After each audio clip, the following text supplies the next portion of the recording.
everyone, we start our program. And also, you have the agenda in your hand. So I want, as a moderator, I would like to say a few words first.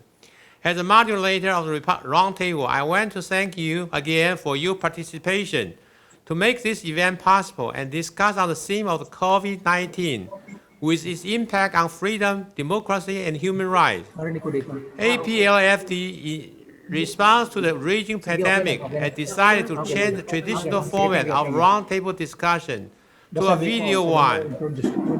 And in the meantime, APLFD invite Honorable Tina Rose Muna Barnes, Speaker of Guam Legislature, together with Honorable Professor Kumar, MP India, as the two keynote speakers, and the other discussants, including Honorable Adam Campton, President APLFD Australian Chapter, Mr. Hamdan Najin, APLFD Fiji Chapter, Joseph Hu, Chairman APLFD Guam Chapter, and Ms. Ramia Sabharwa, Chairman APLFD Indian Chapter, Dadu Muhammad Najib Al Abdullah, Vice President APLFD Malaysian Chapter, Mr. Zhao Ban, Vice Chairman APLFD Myanmar Chapter, Mr. Katenda Suchen,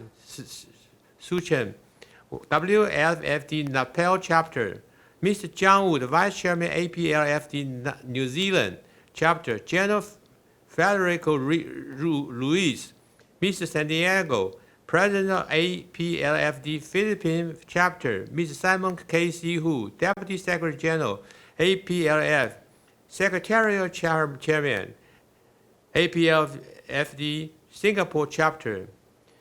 The APLFD also sincerely welcome all the members and friends worldwide joining us to watch the video forum. In order to cope with the widespread COVID-19 virus, various means, heavy or light, to confine infection of contagious diseases has been put in force by different countries all over the world. The confinement will also come along to limit or affect freedom, democracy, and human rights.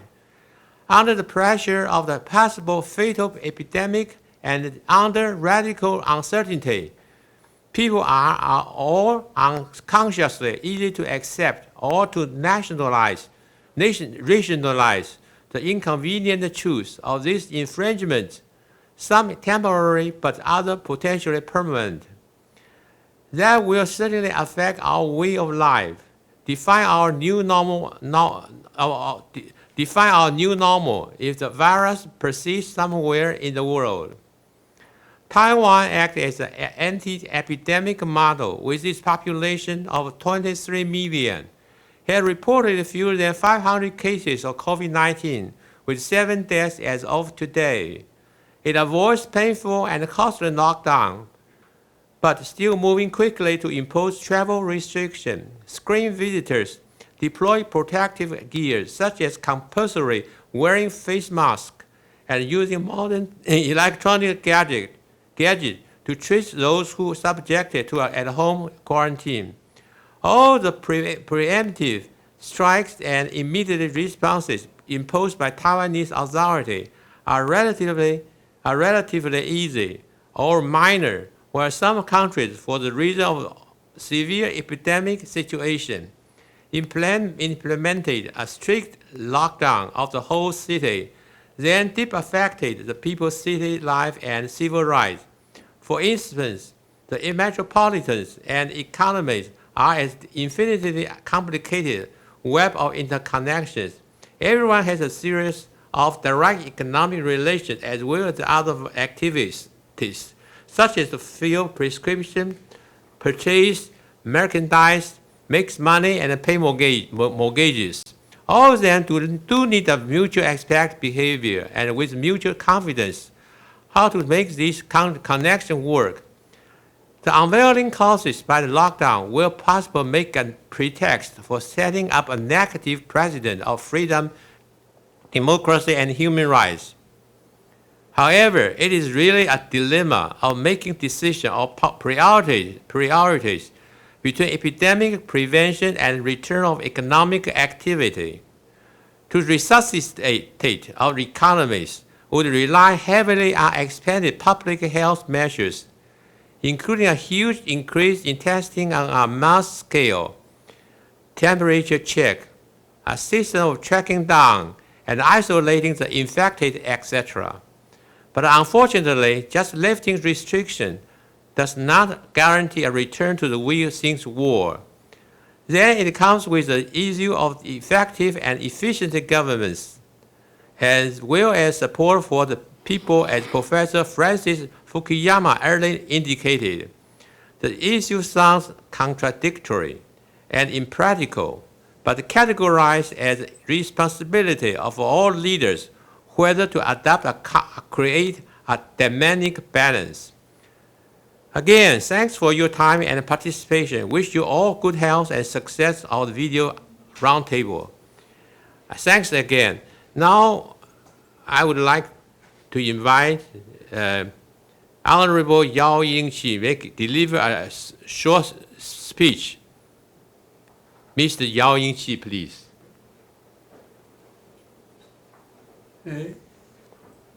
亚盟理事会曾主席，2位专题演讲贵宾，亚盟各国的峰会会长、主席、副会长、秘书长，以及在电脑、手机前面收看本次会议的各位女士、先生，大家午安，大家好。Honorable APLFD Council Chairman Zheng Yongquan, Honorable Keynote Speakers, Honorable APLFD Chapter President, Chairman, Secretary General, distinguished guests, ladies and gentlemen, good afternoon, everyone. 很高兴，也很荣幸能够代表世盟总会再次应邀前来参加亚盟的亚太圆桌会议。因为碍于新冠肺炎疫情影响，会议没有办法邀请大家齐聚一堂，所以才采取视讯会议的方式来开会。这是继世盟之后又一个创举，很高兴亚盟也能够急起直追世盟的脚步，本主创新来求变的精神，跟上时代数位科技步伐，首度采用现代化的会议方式，相信各位来宾都已经感受到它的效果和影响力。本人也应该借这个机会，表示热忱的欢迎大家，并感谢各位贵宾及爱好自由民主人士的热情参与和贡献。It is my great privilege and honor to be here today to speak on behalf of WLFD at the beginning of 2020 Asia Pacific Video Roundtable. Thank you, Mr. Chairman Zheng, for your kind invitation. And we all understand, because of COVID-19 pandemic around the world, it is difficult for us to get together as usual, to have a meeting on a certain place, like what we have had in the past. Therefore, we have to work out to have a video meeting like this one to solve the problem. Finally, we resolved to hold such meeting on June 12th for the first time, which turned out to be the WLFD European Regional Organization Video Forum, The WFLD is glad to introduce such a fine example for APLED to follow. It is a new and advanced way of holding a modern meeting around the world. I believe that you have already had the same feeling as I had before we start to proceed this roundtable meeting. I would like to take this opportunity to warmly welcome you to join the meeting and appreciate your eager participation and contributions. 各位都知道，这个新冠肺炎疫情实在是前所未有最严峻的疫情，不但严重危害人类生命和财产的安全，也破坏了经济繁荣及金融的秩序。世界各国都在积极采取围堵措施，以拯救个人生命和市场的经济，但效果有限、缓慢。我们台湾虽然不是世界卫生组织的成员，但是仍然以防疫超前部署的作为，运用现代数位科技及资讯共享方式，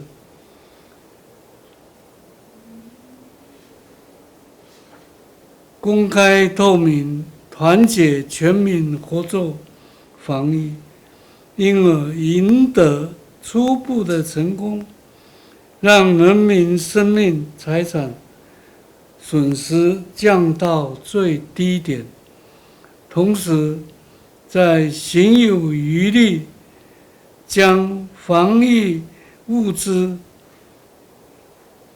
慷慨捐赠各友邦，为台湾自由民主树立了典范和贡献，广为世界各国人民称赞与借鉴。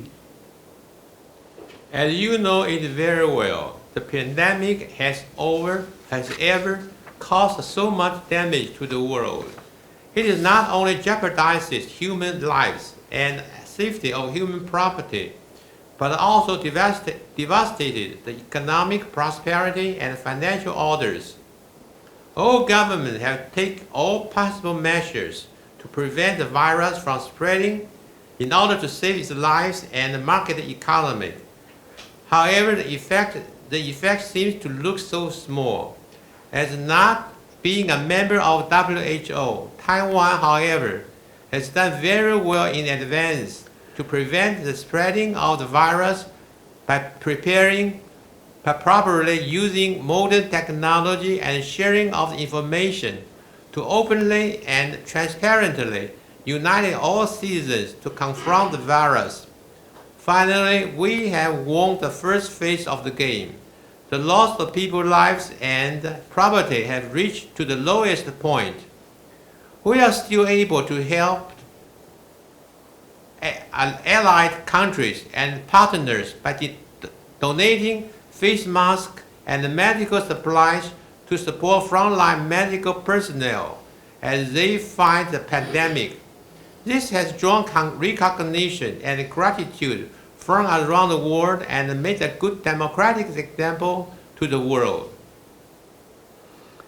今天召开这个圆桌会议，除了分享台湾及各国防疫成功及经验外，更重要的就是要探讨疫情造成政府对人民的种种限制和强制手段，如封城、封市、限制行动自由、硬性规定要佩戴口罩等等，形成威权或者是民粹主义现象，产生侵害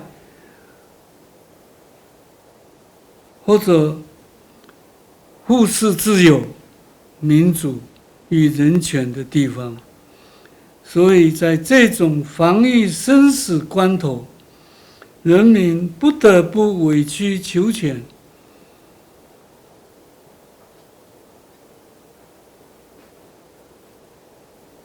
我们如何捍卫自由、民主与人权？本人确信，各位一定可以提出高瞻远瞩的见解，全力协助人民捍卫自由民主。本人并在此呼吁，敦请四亚盟及共同合作，促请各国政府不要假借防疫的扩张权力，违背基本的自由、民主与人权。也请大家有钱出钱，有力出力，相互帮忙，提供防疫物资，为本次会议留下美好的句点。最后，再次感谢大家特别拨冗参加这次的会议，敬祝大家身体健康，万事如意。谢谢。Today, we invite you to hold a roundtable meeting, not only to share the experience of how to prevent the spreading of the coronavirus in your countries, but also discuss the regulated measures that your government have taken to impose on your people for prevention of the spreading of the virus. They somehow contribute to the authoritarian and populism, and the damage of or neglect the fundamental right of freedom and democracy. During the critical juncture of life and death, people are inclined to apply to the government regulations without hesitation. For the defense of the freedom, democracy, and human rights, I definitely believe that you will render a far-sighted plan and best solutions for the meeting and for the help to the people. Now I would like to apply to you the plea. Please let me work together to urge your government not to do anything in violation of fundamental freedom and democracy under the name of protecting people to expand their powers. I also would like to urge all of you to help each other by donating money and medical supplies to those countries who need help to fight for pandemic. This will be given a roundtable meeting a fruitful and beautiful conclusion. Once again, I would like to thank you for attending the meeting and express my great respect to all of you. May I wish you health and happiness and a great success of the meeting. Thank you very much. Following, I would like to have Mr. Zheng Yongchuan.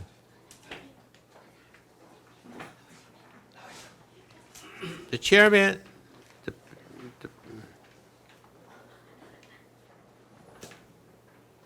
Mr. Zheng, please. You are on the floor. 你现在可以开始讲了。大家好，谢谢各位拨冗来上线参加2020亚太圆桌视讯会议。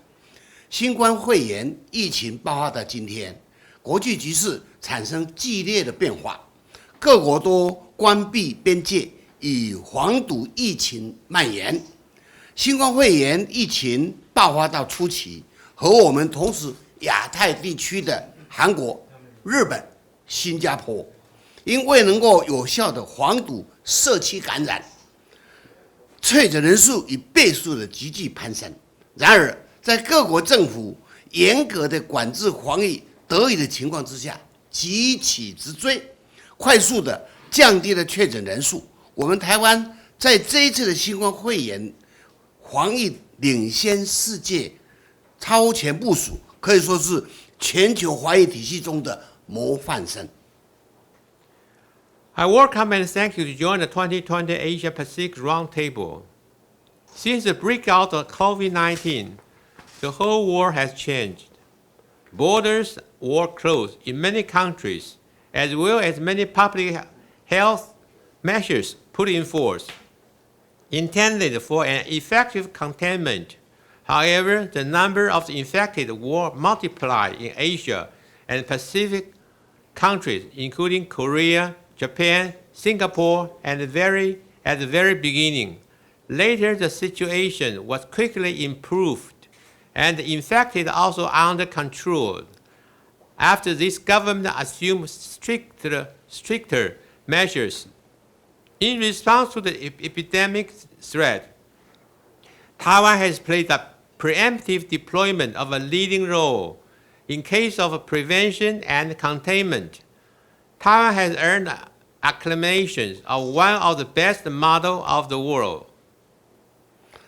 当新冠肺炎疫情蔓延的时候，政府透过法律的授权，对人民的自由、人权产生限制，人们更可能两害相权取其轻，忽视了基本人权，甚至接受一些违反人权的措施，被迫接受防疫大旗，认同威权或民粹的措施，在疫情趋缓的时候，紧接而来的是生活和经济复苏的问题，将已受限制的自由、民主、人权的普世价值都应该能够恢复原状。As the spread out of COVID-19, governments would possibly adopt some measures, whether through an authorization of enlarging explanation to affect democracy and human rights. While pandemic developed even more serious, then people were more easily forced to justify why they will acknowledge the way of totalitarian and populistic government rules, as the life being threatened. However, after the seriousness of the epidemic is going down, what the restrictions on freedom, human rights, and universality value of democracy should be also removed. 目前已经进入了后疫时期的时代，疫苗仍然未完全开发。疫情如果继续蔓延，我想国际政治局势会更加的不稳定，因为我们亚太地区的人民较遵守防疫的规定，因此亚太地区的疫情才没有像欧洲的国家那么的严峻，这是我们值得庆幸的。目前更重要的是要尽快的完成疫苗的研发和试验，期盼我们亚盟各国都能够携手合作，共同研发疫苗和治疗的药物。未来要以公共财的方式共享疫苗的研究成果，来造福人类。Now, as we are stepping into a post-epidemic stage, all the countries should work hand by hand together, create vaccines and effective ways of treatment, then share with international communities for mankind, and not for marketing economic consideration.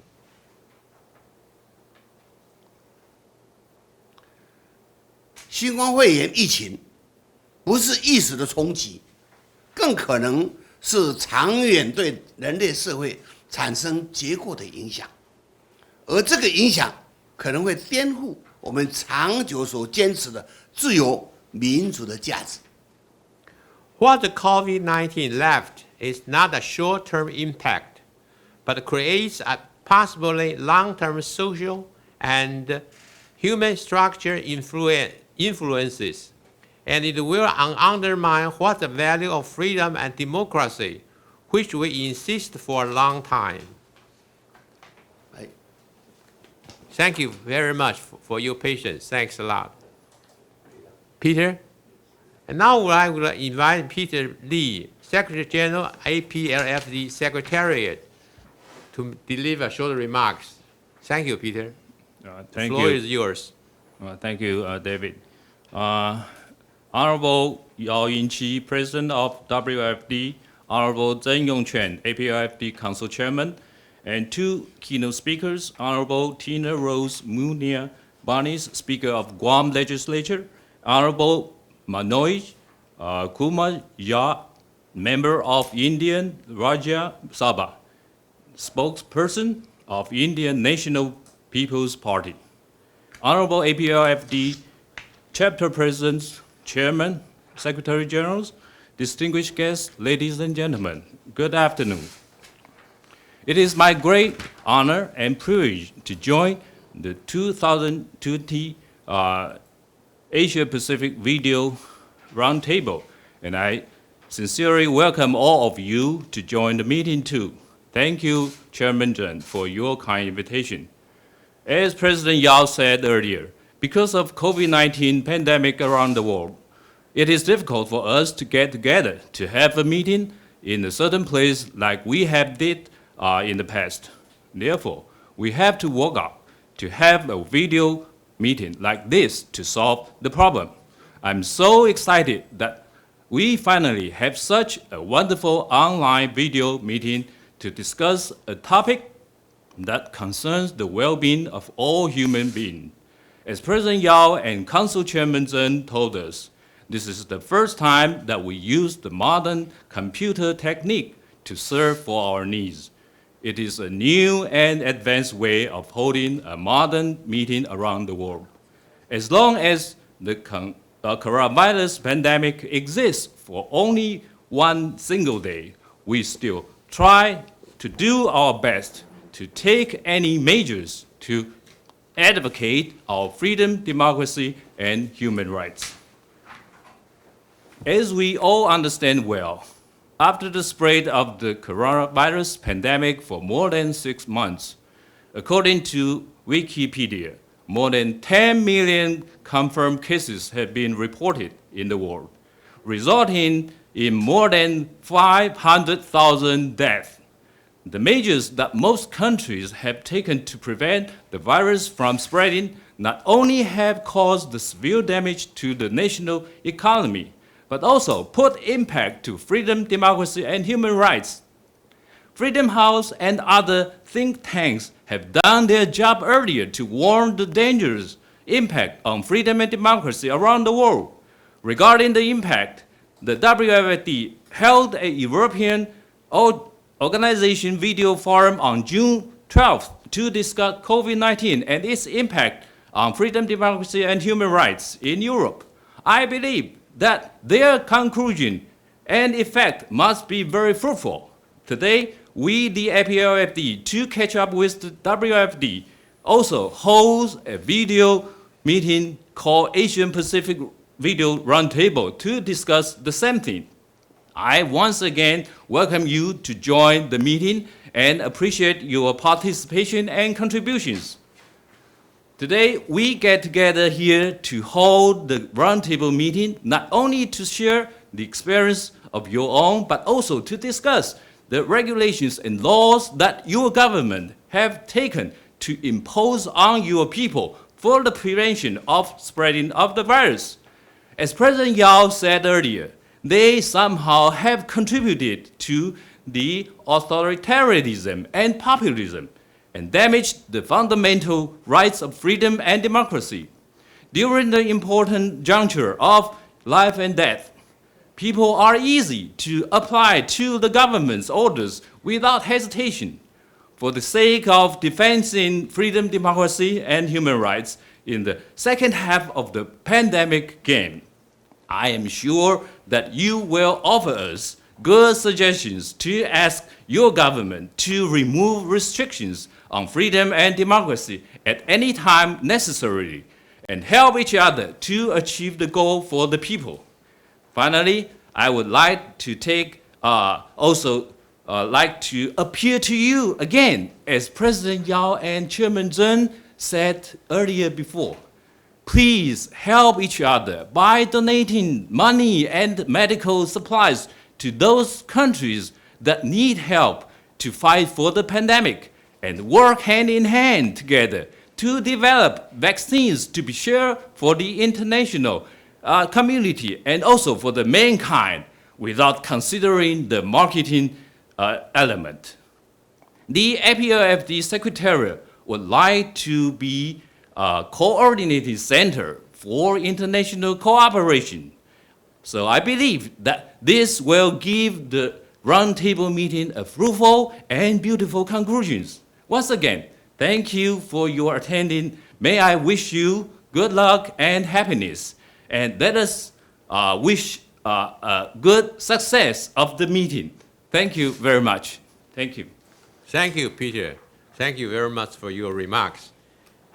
And I would like our keynote speaker, Honorable Tina Rose Muna Barnes, Guam Legislature speakers. Now you are online. Please. Thank you very much. Buenas and half a day. Greetings from our beautiful island of Guam. May God's many blessings be bestowed upon each and every one of you. My name is Tina Rose Munya Barnes, and I am the Speaker of the 35th Guam Legislature. It is truly an honor and a privilege to be here today, once again, for the Asian Pacific League for Freedom and Democracy at the 2020 Asia Pacific Roundtable. Given the current events, there is no better topic to speak about than COVID-19 and its impacts on freedom, democracy, and human rights.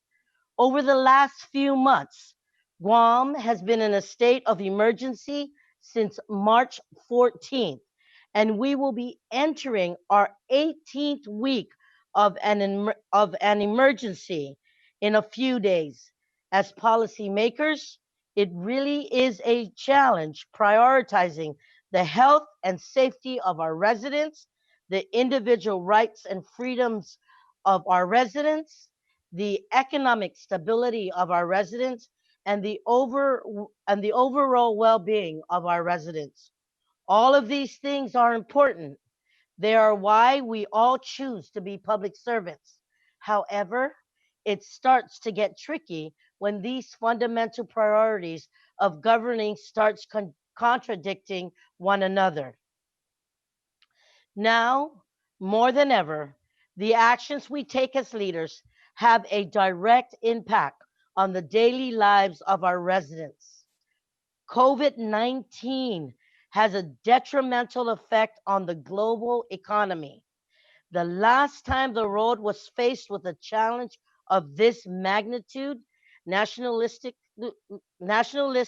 and protectionist policies ran rampant throughout the region, creating hostilities between the people and nations around the globe. It is important that we come together as a global community, and I'm glad that I'm joined today with representatives and friends from Taiwan, India, Korea, Japan, Australia, New Zealand, Fiji, Myanmar, Nepal, Philippines, Malaysia, and Singapore.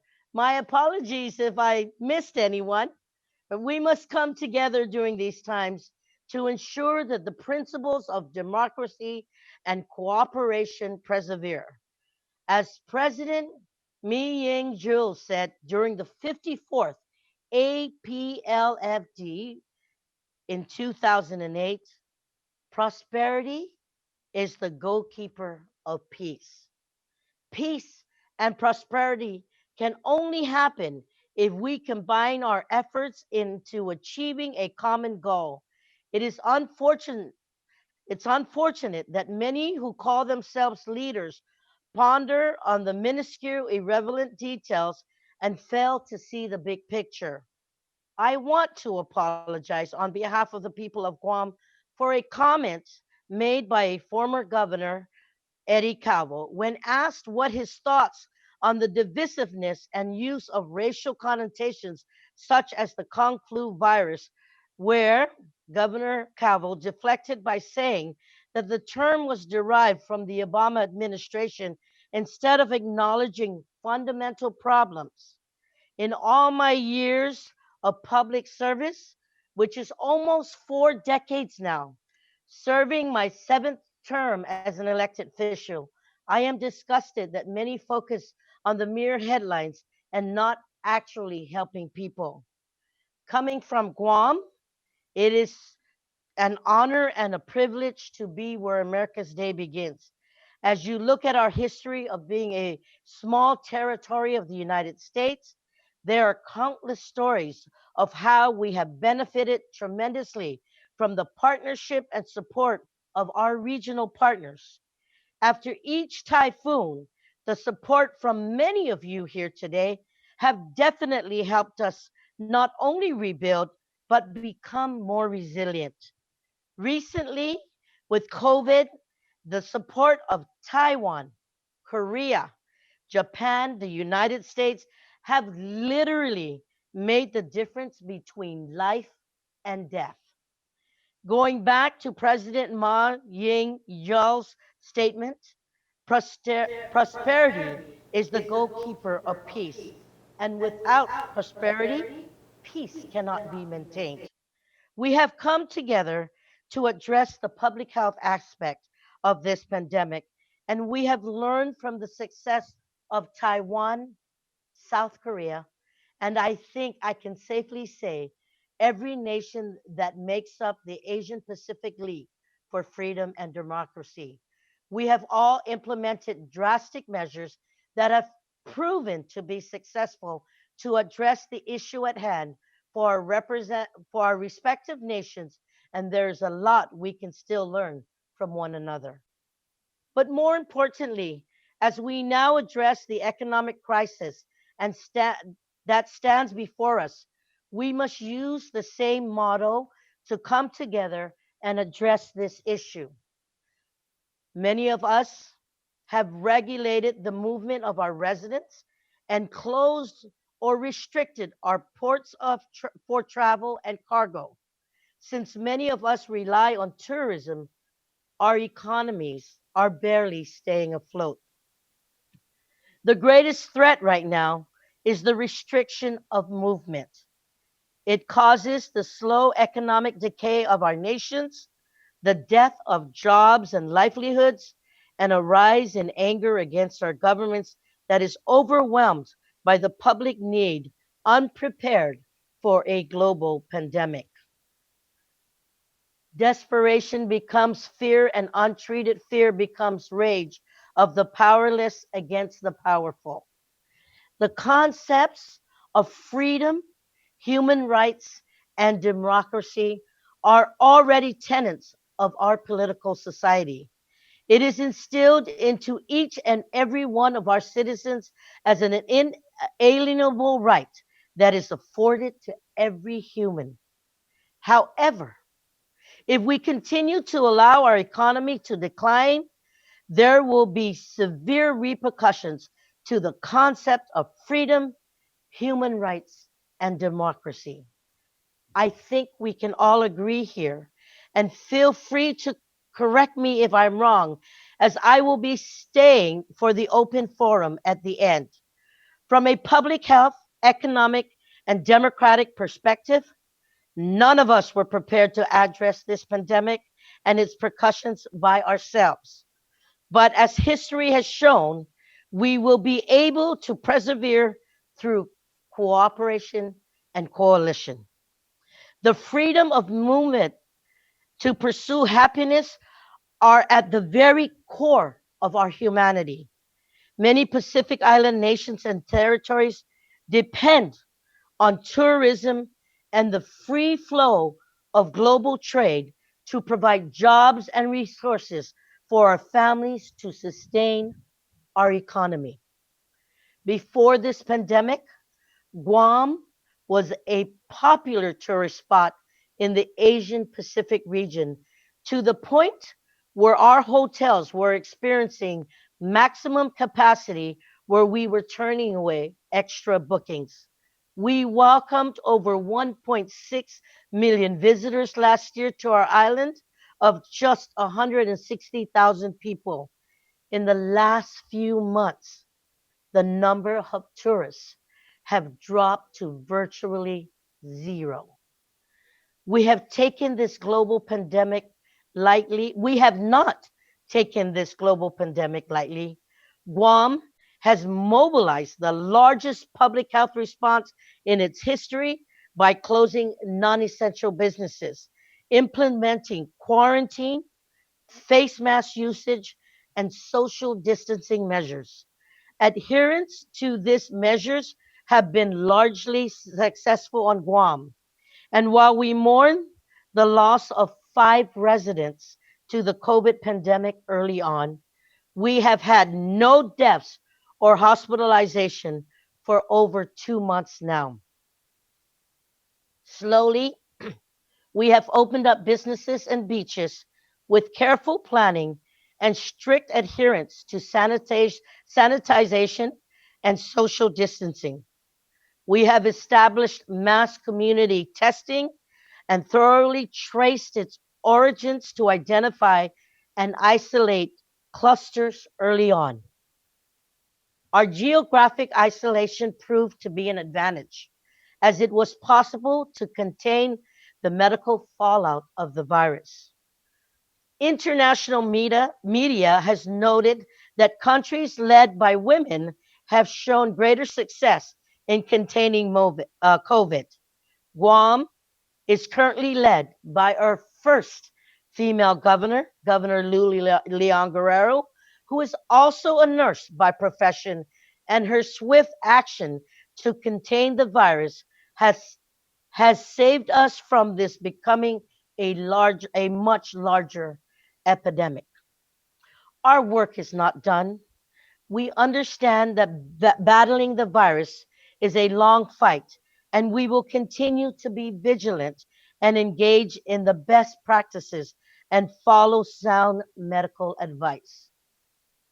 Just yesterday, we here on Guam signed a proclamation proclaiming July 2020 as a month of reflection, recognition, and remembrance of Guam's 76th Liberation Day, when the ideals of freedom, democracy, and human rights were tested 76 years ago during World War II, the Korean and Vietnam Wars on September 11th, and the countless other times.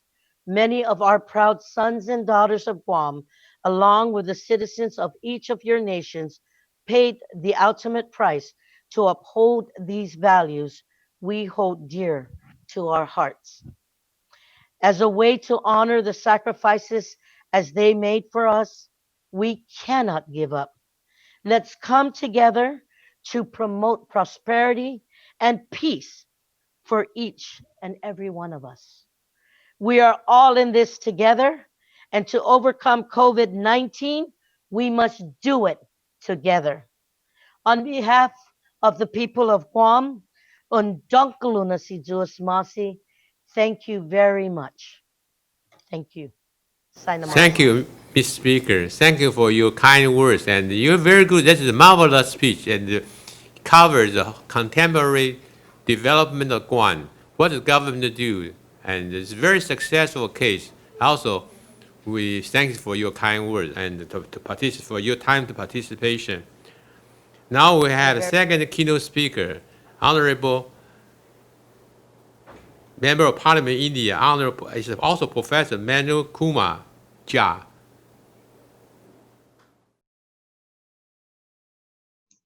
Thank you very much, all my friends. This is my first opportunity to be on any forum with APLFD. Thank you all, the office bearers. In fact, I heard my previous speaker, so I would, in fact, move little beyond, because the issues we are supposed to discuss today. Its impact of COVID-19 on freedom, democracy, and human rights. I'll begin again by greeting all of you and say that, this pandemic, it was a medical emergency. It was a medical crisis. All of us understand every nation in the world has been fighting this crisis with whatever resources we have, looking at the population density and the different kind of climate and different kind of settings. We have been fighting. But COVID-19 has also been a political crisis also. Because if we look at the timeline of this pandemic and the reactions of the countries, nations across the globe, every nation, every government in different nations wanted some kind of corona consensus that politics should be suspended.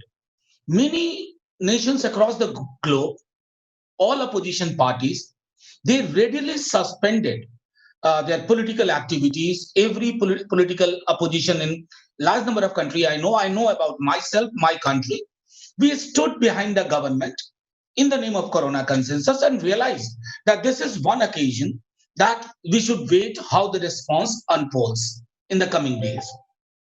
Now, what happens subsequently? Governments, they took initiative. In my case, in my country also took initiative. A lockdown was announced, then subsequent lockdowns were announced. But what happened actually, that while patients were, the corona positive patients were in quarantine, even democracy to an extent, political activities was sent to quarantine. As a result of which, I'll come to the different sections in my subsequent observation. The first is that there is some noise. There is some noise.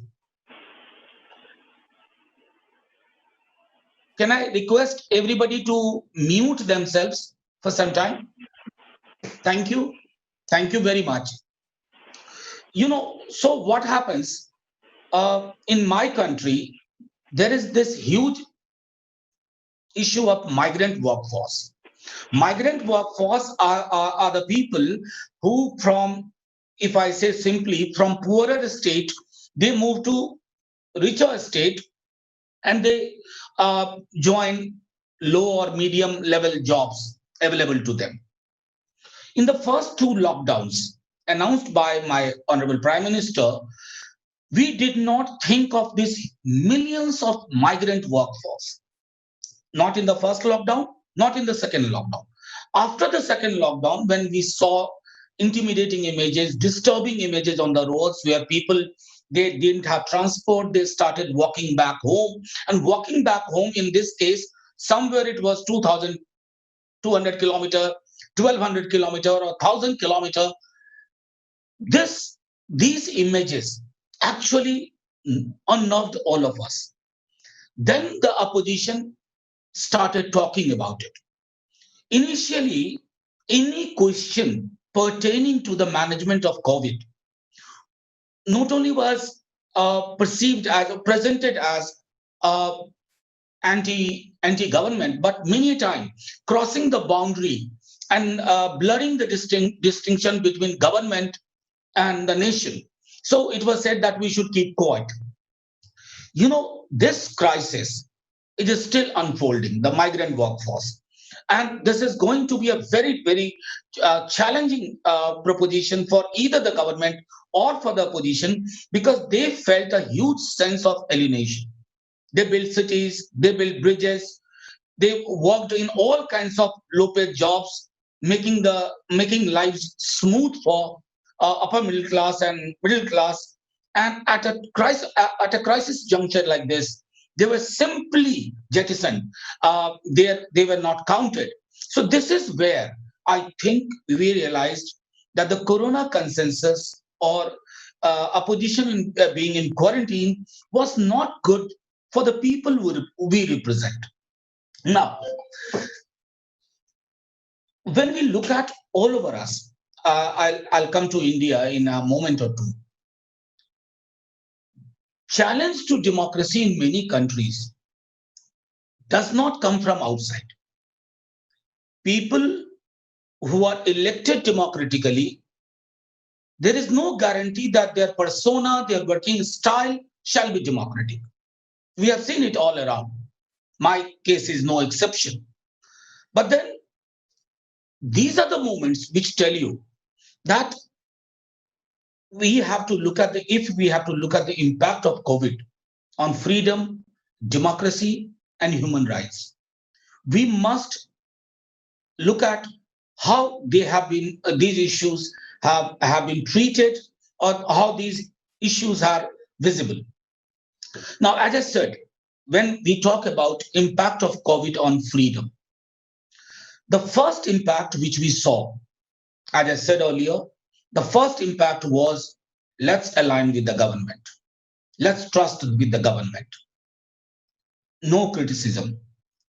No, if you can't even ask valid questions. For instance, if there is a package announced for the poor, if you ask for the blueprint or how it is going to provide them relief, because the package does not talk about immediate relief, it talks about a long-term relief on an uncertain date in future. These are the valid questions in any democracy, but these postures were actually set aside. Now, as I said, an overwhelming part of the working poor have been pushed into a state of pauperization. This is one of the most stark example of unfreedom. I must also say that hard-won gains or goals out of the trade union movement or the working class during this pandemic, by executive order, a large number of labor laws have been set aside. Whatever in the name of promoting industry, in the name of helping the movement of capital with ease, the blunt attack has been on the rights of the working class. Large number of, in the name of what is called the oxymoron, labor reform, which is actually practically against the labor itself. It involves conditions of work, wage protection, and social security. I must also draw your attention to a very, very alarming fact. During the early days of lockdown, some of the petitioners moved to our highest court of the land and asked for the protection of wages for the workforce who had lost job or the factories were shut. Now, the Honorable Supreme Court says that if free food is being given, as the government claimed, if the free food is given, what is the need of wages? Now, we never ever imagined even in our dream that wages shall be equated with food. But this happens. This happens from the highest court of the land, which has given a large number of landmark judgment, shaping the contours of a more democratic India or more democratic discourse. Now, on a second occasion, some petitioners moved about the crisis, the images I shared with you about the migrant workforce returning home. Because when you say stay home, stay safe, it's not only upper class phenomena that you need to stay home and stay safe. Even the working class, the poor, they would want to reach to their home. Probably that was not in the calculation of the regime or the institutions which were. Now, when people moved to on the highest court of the land, the reaction was, what can we do if people decide to go back home on their own? The idea was not to, the idea was to sensitize the government, make arrangement for them. But the reaction was very different. So COVID actually has impacted large number of those discourses which were much more nuanced earlier, but then have little space, little size, little breathing room. Now, third is right to protest being criminalized. This has happened in several other countries, in my country also. For instance, I would like to share that last year, before I say that, I'll tell you, in large number of nations, we have seen it, and in my country, I'm seeing it. Majority in parliament is not a license to have a majoritarian parliament. There is a difference between majority in parliament and a majoritarian parliament. A majoritarian parliament does not look at dissenting voices with empathy. with sensitivity. As a result of which, what happened? There was a constitution amendment with regard to citizenship, which many of us thought is against the idea on which India was founded, or India became independent. It's against the ideas enshrined in our constitution, particularly in our preamble. So mostly students, men, women, young boys and girls all over India, in universities, in villages, they protested. They were holding Indian constitution in their hand. No political affiliation, no, parties like us cannot say that we actually were behind it. No, we had lost in the parliament. It was made into an act, but the people did not want it to continue because they thought it's an attack on the very preamble. Now, large number of those people are being arrested. Young boys and girls in the university, linking their protest to subsequent violence which happened.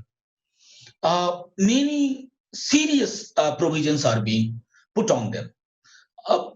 And this all happened when the lockdown was there, when we were fighting pandemic. So I must tell you that pandemic also gave an executive a chance to do things which they would not have otherwise done. It gave them a kind of corona consensus. Number two, courts are not functioning normally. Now, if there are certain arrests of students or right of protest are being criminalized, so normally we would have moved to the court. Now the courts are not functioning normally. So what happens? Executive order prevails. And this is something I wanted to highlight because it has given immense punitive power to the government. Free and open deliberation have been a great casualty. I think executive takes a decision. It has a massive control over mainstream media. And mainstream media, when you have control over mainstream media, the dominant narrative, which is the narrative which tries to acquire the shape of the truth, is the narrative promoted by the party in power, the government in power, the regime. Now, that disturbs the very rhythm of democracy. We don't say that executive has no power. Executive has power, but without legislative scrutiny, large number of decisions which you take, for instance, issues like privatization of Indian railways. Now, normally it should have come in the Indian parliament, but it comes through an executive decision. Vilification of opposition. I think you just read newspapers and media reports, you would say that opposition is perceived to be an obstruction. Now, opposition, I said earlier that whether India or any other country, my country and my government, these are not the same things. I love my country immensely, but that love makes me, propels me, asks me to inquire, to question my government.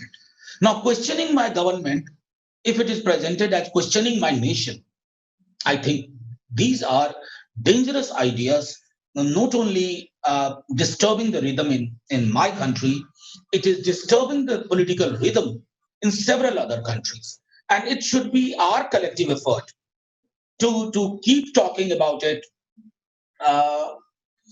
Then there is a very important question in our case of little care for federal structure. Federal structure, there is a popular term in India called cooperative federalism. But if you look at the modus operandi of the government in the last 3-4 months, let's not go back much, you would realize that the very idea of cooperative federalism, for instance, I'll tell you, all lockdown rules were made at central level, while states were fighting corona in their own domain. So if there has been a massive increase in the cases in recent times, I must also tell you it was because of the fact till the third lockdown announcement, states were simply recipients. They were getting information. They were not supposed to share information. They were not supposed to work on their priorities. Last but not the least, I'll I'll simply say that if Corona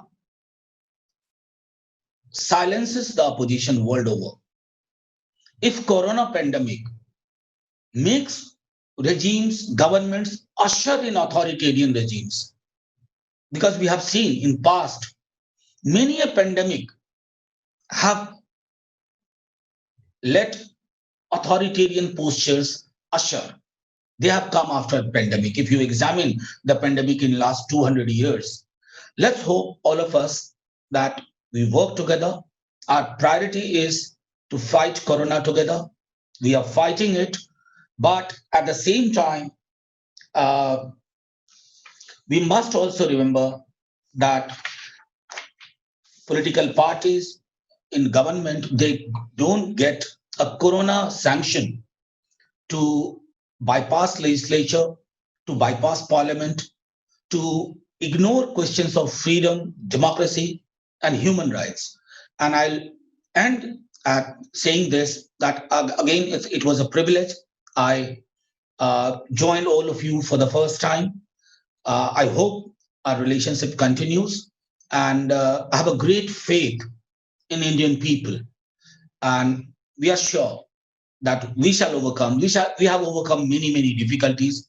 We shall overcome, and we shall overcome not only this coronavirus, but shall also overcome the kind of anomalies which we have seen in recent times. Jai Hind. Thank you very much. Your remarkable speech. We really appreciate heard the detailed story of in India right now, and your words. I cannot agree more.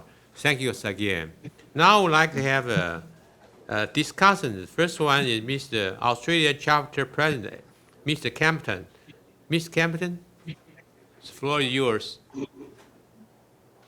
Can I say on behalf of the Australian chapter what an important time this is and how privileged we feel to just put before you a range of issues that are happening in Australia, which hopefully is informative to you all, but perhaps more particularly I'm very pleased and impressed by the previous speakers, particularly the guest speakers, who've given us some great insights in relation to what is happening in their own areas of the world. And it will be interesting to draw contrast between what is happening in their parts of the world to other parts. And I appreciate the contrast that they might draw between what is happening in Australia. Of course, there are the three important impacts of Corona which are occurring in Australia. There's Corona itself, there is its impact on the economy, and of course how it's affected our relations with the mainland China. In relation to Corona, the good news in Australia is that, relatively speaking, we have not been severely hit. In a country of barely 30 million people, we've only had 83 deaths, which by world standards is very low. But can I say that's all come about on the question of democracy and freedom? That has come about by there being formed a national cabinet. A national, as many of you would be aware, as is indicated in my report, there are 6 Australian states and some territories. Each are more or less independently governed, with the states having power over health issues. In the national fight against Corona, those premiers have come together to form a national cabinet, and those premiers represent a range of political parties. So of the 6, there are of various parties in that 6. So in relation to the question of democracy, albeit that there are some considerable powers that have been questionably dropped in the Constitution, there is a countervailing situation where opposition and government parties have come together to make important, significant decisions. In relation to the question of the Australian Constitution, there are questions hanging over the issues of freedom of travel between states, freedom of economic activity between states, the quarantining of areas, the use of the army to quarantine certain parts of the army, parts of Australia, not very many. But those are all open questions, and they are questions that may or may not be challenged in the Australian High Court. It is probably unlikely because they are to achieve a common goal of suppressing corona, which has, in essence, been very effective. On the question of the economy, I was very interested to hear about the question of the court issues in India in respect of supporting workers or otherwise. In Australia, there has been an implementation of what's called a job seeker, which is essentially an unemployment benefit, which has doubled since Corona's come in terms of value per week, and a job keeper subsidy, which is to facilitate businesses keeping people employed where their turnover has dropped by 30%.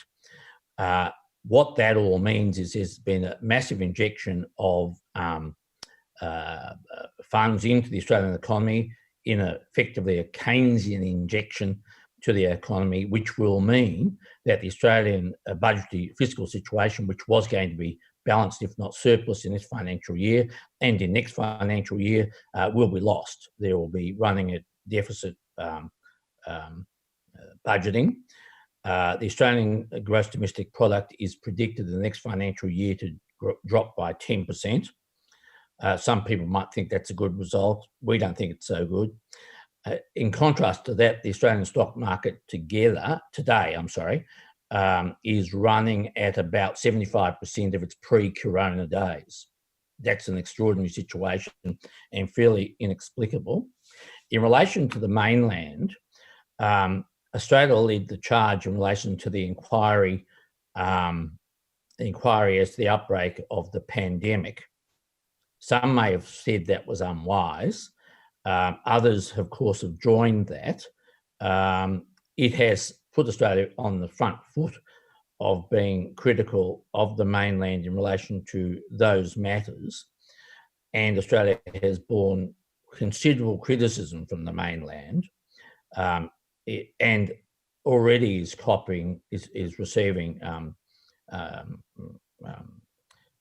economic sanctions against it through restrictions on barley, meat, and the potential risk of the removal of or ceasing of mainland Chinese students coming to Australia, which is a sizable part of the Australian economy and the Australian educational sector.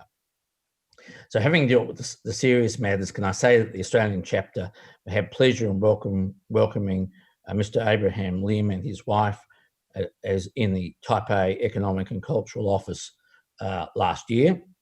They're very educated and important people who will have a significant impact on Australia. In Victoria, they have been involved in a number of cultural activities in Australia, and many of our members of our chapter have been able to attend. Having said that, of course, Corona has caused the suspension of many activities, including our chapter, and we look forward to getting through all this, hopefully in the not too distant future, and being able to maintain a more prominent level in the activities of the League after the Corona's passed. Very much. And yes, there's no longer uniform approach in Australia for containment of COVID-19. As you mentioned, the economy contracted in GDP of around 10%, but Australian dollar remain high. On political sphere, the relationship with China is fractured. Barley, meat was restricted on export to China. Chinese students may not come to study in Australia. All of these will build up a tremendous influence. And I truly believe the problem will not last too long. All the problem will be solved in the near future. And by the way, I wish you have a speedy recovery on your leg injury. God bless you. God bless all of us. Thank you very much. The next gentleman we are going to invite is Mr. Fiji's, Mr. Nagin. Hermendra, right? Hermendra Nagin is the chairman of APLFD Fiji chapter. Mr. Nagin, please. Thank you very much, David, for letting me speak. I must say that last year I delivered the Fiji chapter report on 16th August 2019 in Taipei in person. So I was there personally to deliver that. But that was a different world. The world has completely changed now. And now we have COVID-19 and the overseas travel has completely stopped. And therefore we are restricted to this virtual conference. But the fight for freedom and democracy must go on. And I'm therefore very grateful to the Secretariat for organizing this conference. So please take my deepest appreciation for that. COVID-19 has seen lots of violations of freedom, democracy, and human rights in Fiji, and the rest of the world as well. We saw lockdowns, curfews, restrictions on freedom of assembly, restriction on movement, restriction on certain businesses like cinemas, gyms, bars, and nightclubs. Some of these businesses actually have been forced to permanently close down because of the long-term closure. Weddings and funerals were also affected. In Fiji, you could not have any get-togethers at all in the beginning. Then there was a restriction to 20 people, and now last week or so, the numbers have increased to 100. So you can have gatherings of 100 people. Gyms, cinemas, and bars have now been allowed to open with social distancing requirements. Curfew is still in place, but has gradually been eased from 8 p.m. to 11 p.m. now. However, as COVID-19 is a pandemic, certain restrictions on freedom, democracy, and human rights were necessary in the interest of public health and the survival of the human species. However, it must be noted that these restrictions have to be reasonable for the pandemic and not brought in for other reasons. I must say that the restrictions introduced in Fiji due to the pandemic have actually been applied reasonably and effectively. And I'm very happy to say that there are no more cases of COVID-19 in Fiji, and we have been lucky not to have any deaths due to COVID-19 in Fiji. So this is something that I'm very grateful for, and Fiji is now the safest place, so you're all welcome to come as soon as the borders open. However, the greatest concern that we now have is that during this pandemic, China has just introduced new security laws which will terminate all freedom, democracy, and human rights in Hong Kong.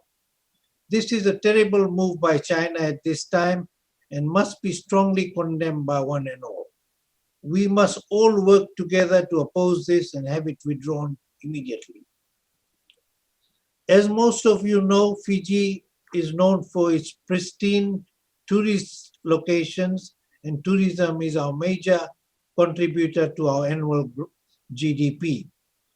Immediately after the closure of international borders around the world, Fiji's tourism sector has been hit very hard.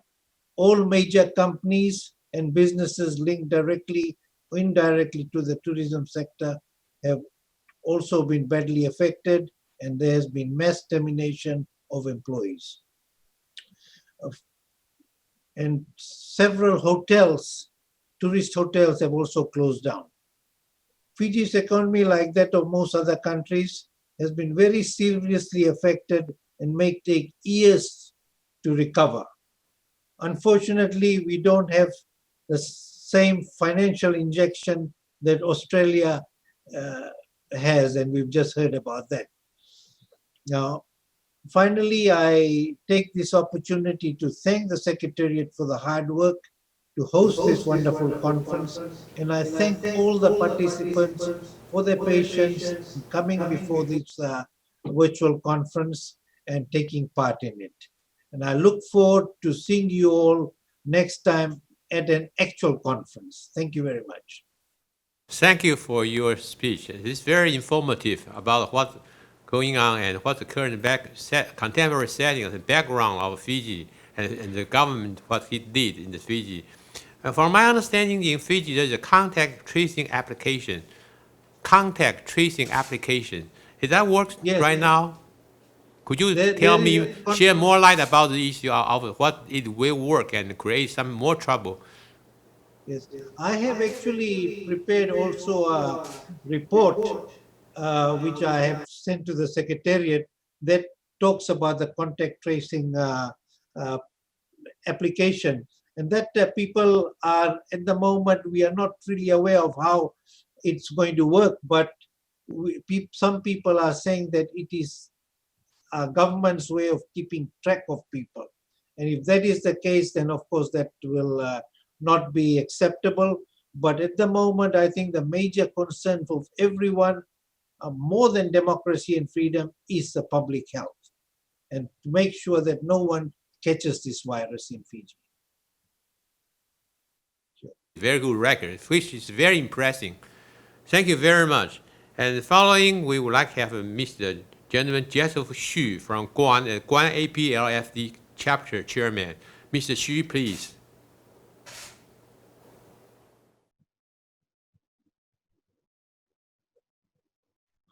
Can hear you.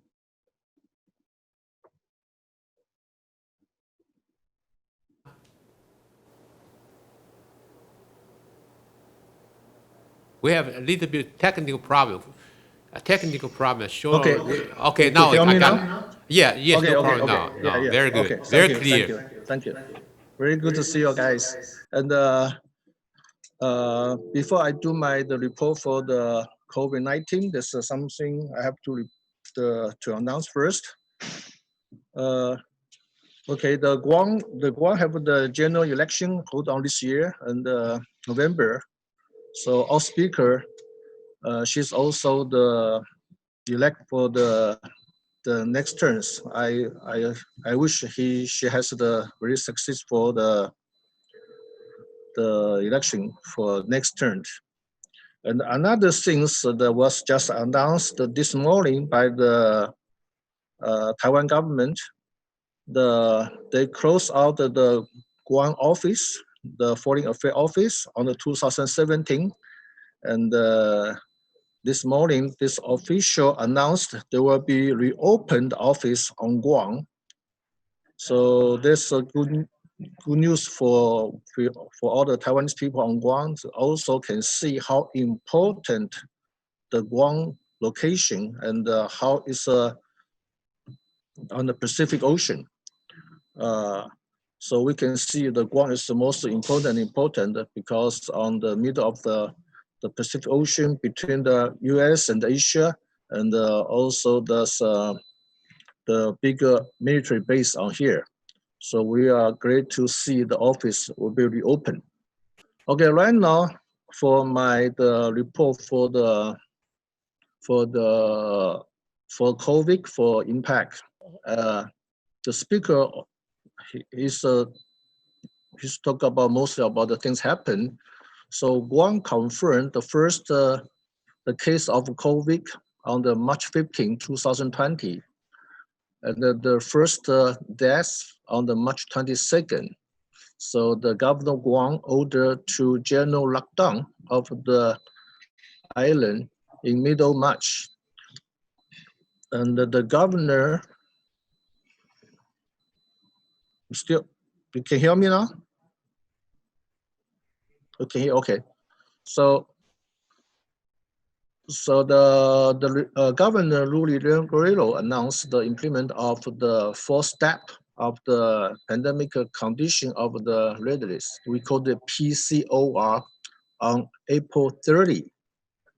And Guam moved to the PCOR condition 1 to the condition 2 on the May 10, allowed some business activities with restrict.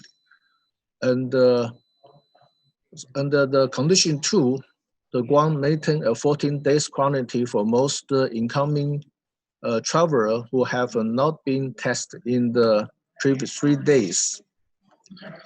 And as on the June 30, there have been 257 confirmed cases and 179 recovered and 5 people dead. So the infect from the, you see this, I think everybody knows this is the carry that have the infect by the Navy, but which is not the count of the Guam, the infect people. Tourists from East Asia country is a peer of the Guam economies. You know, we have about 1.5 million tourists come to Guam every year.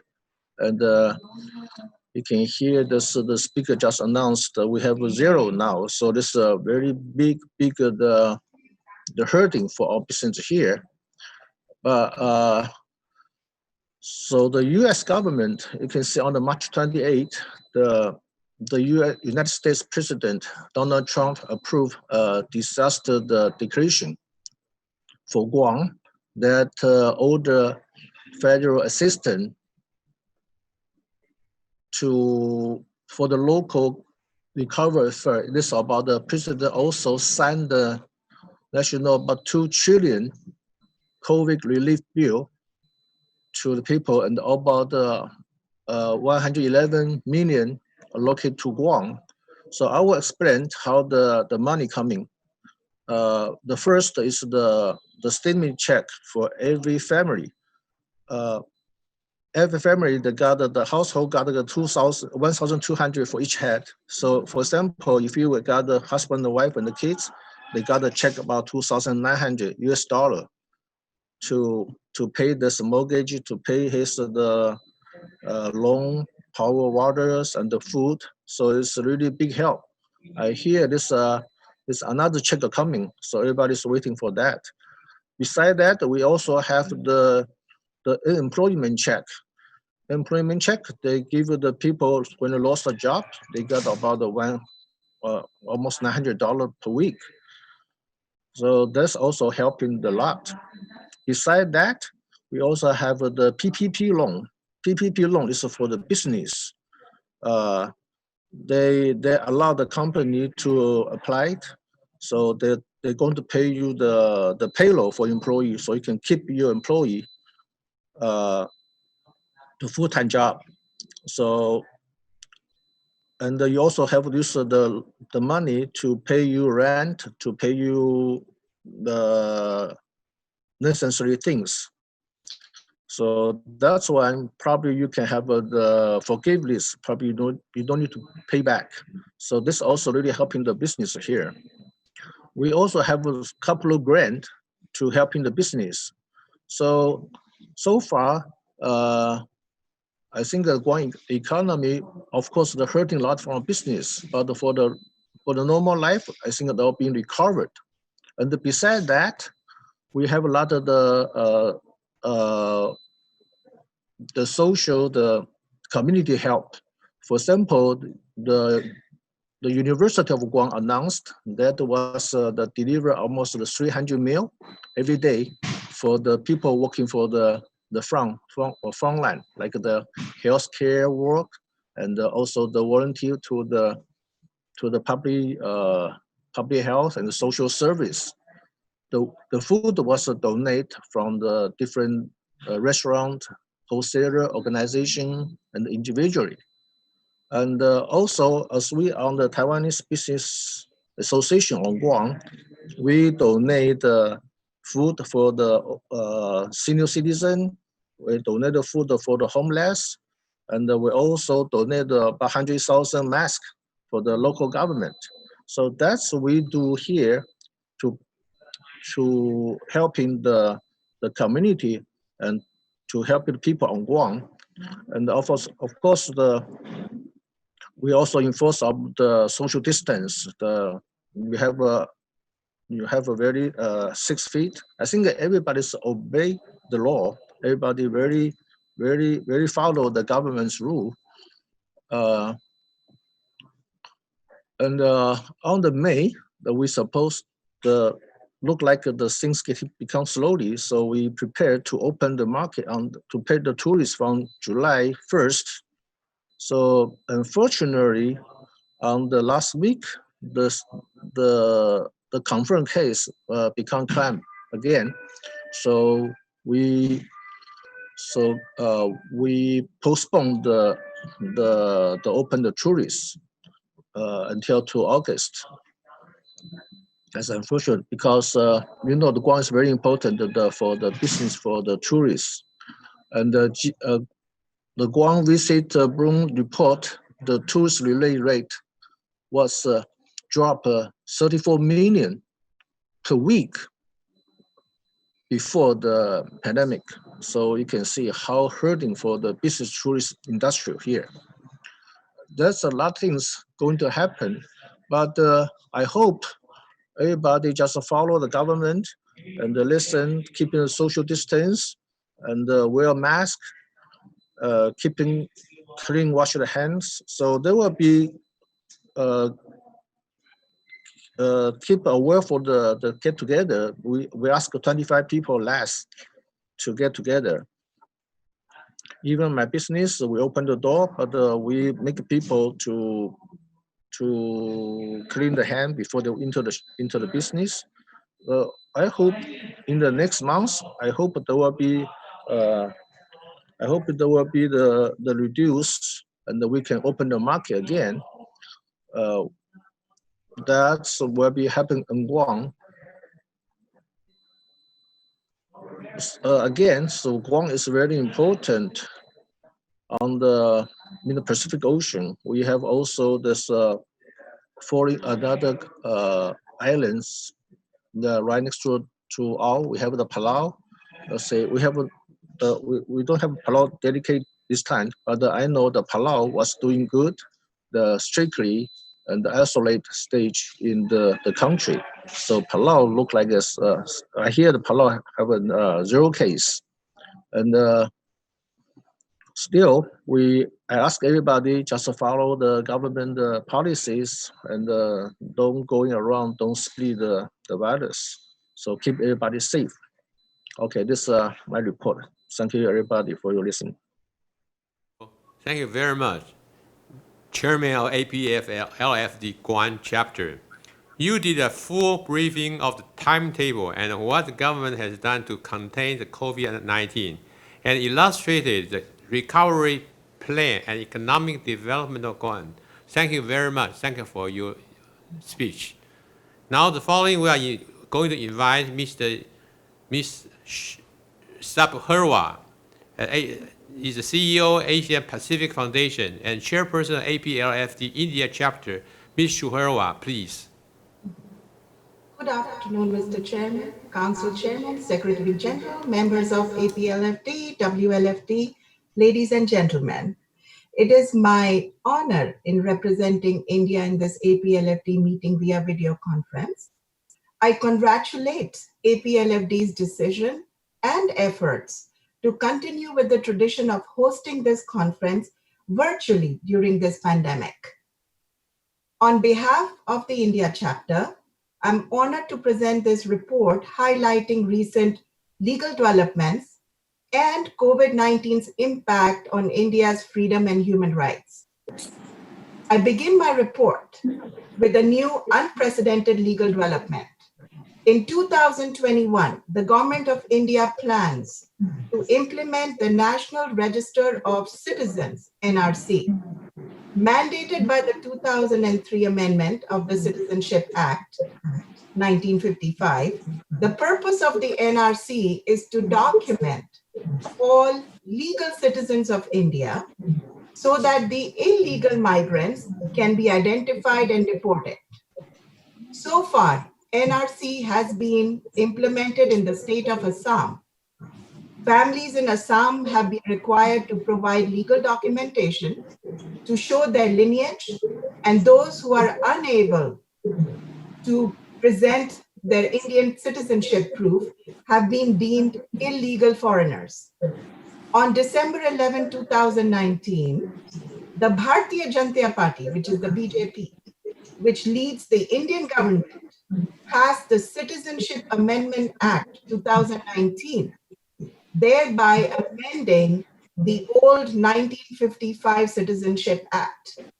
This act provides a path to Indian citizenship for illegal migrants of Hindu, Sikh, Buddhist, Jain, Parsi, and Christian religious minorities who fled persecution from the neighboring Pakistan, Bangladesh, and Afghanistan countries on or before December 31st, 2014.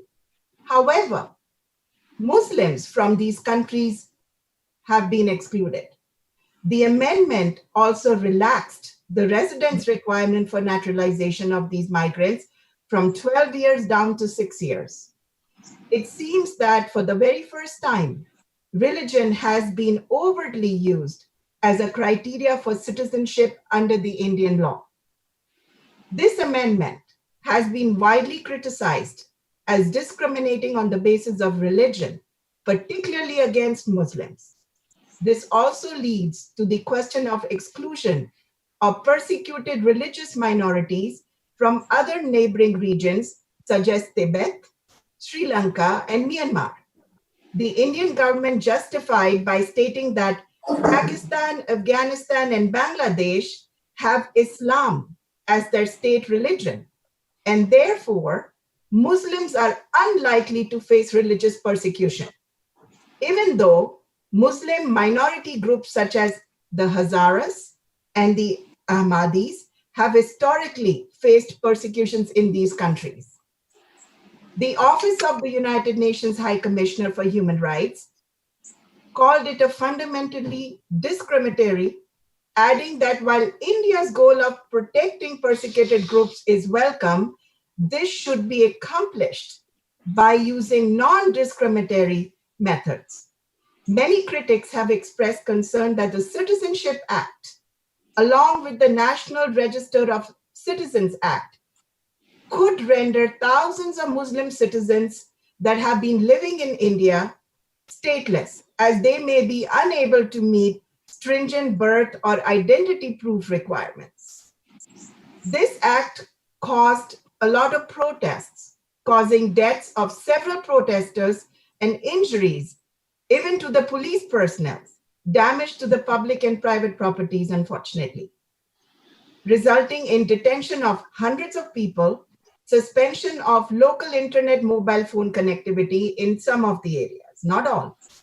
Many protesters have been arrested, as Mr. Professor Jha also pointed out earlier. Human rights experts have asked India to immediately release people who were arrested for protesting against this act. With regards to the current COVID-19 issue, on March 24, 2020, with only 4 hours notice, the Indian government announced a 3-week nationwide lockdown to contain the spread of coronavirus in India that currently has a population of over 1.35 billion people, out of which over 100 people even today live in poverty. The central government asked the state governments to follow the 123-year-old rule. It's called the Epidemic Diseases Act of 1897, thereby delegating special powers to the state governments. As a result, the Delhi government invoked the Delhi Epidemic Disease COVID-19 regulations, which aims at containing the spread of coronavirus in the national capital. Overall, the lockdown has disproportionately hurt communities due to loss of livelihood and lack of food, lack of shelter, health, and other basic needs. The government felt the responsibility to protect the health and well-being of the population. Hence, only essential services such as government, food, medical supplies, and municipal cleaning were permitted to continue operations.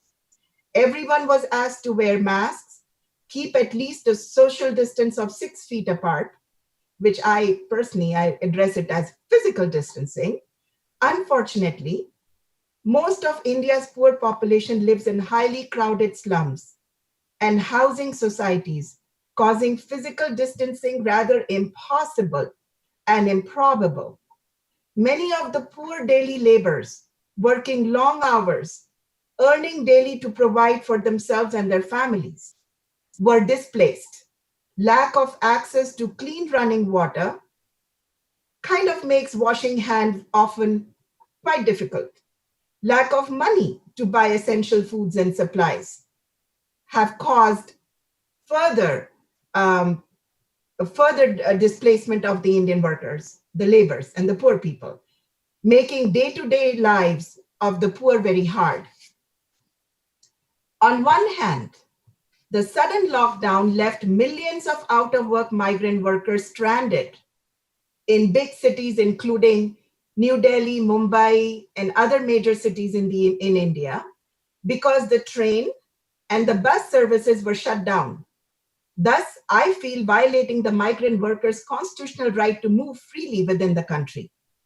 As pointed out by Mr. Anand Grover, he was the former United Nations Special Rapporteur on the right of everyone to enjoy the highest attainable standards of physical and mental health.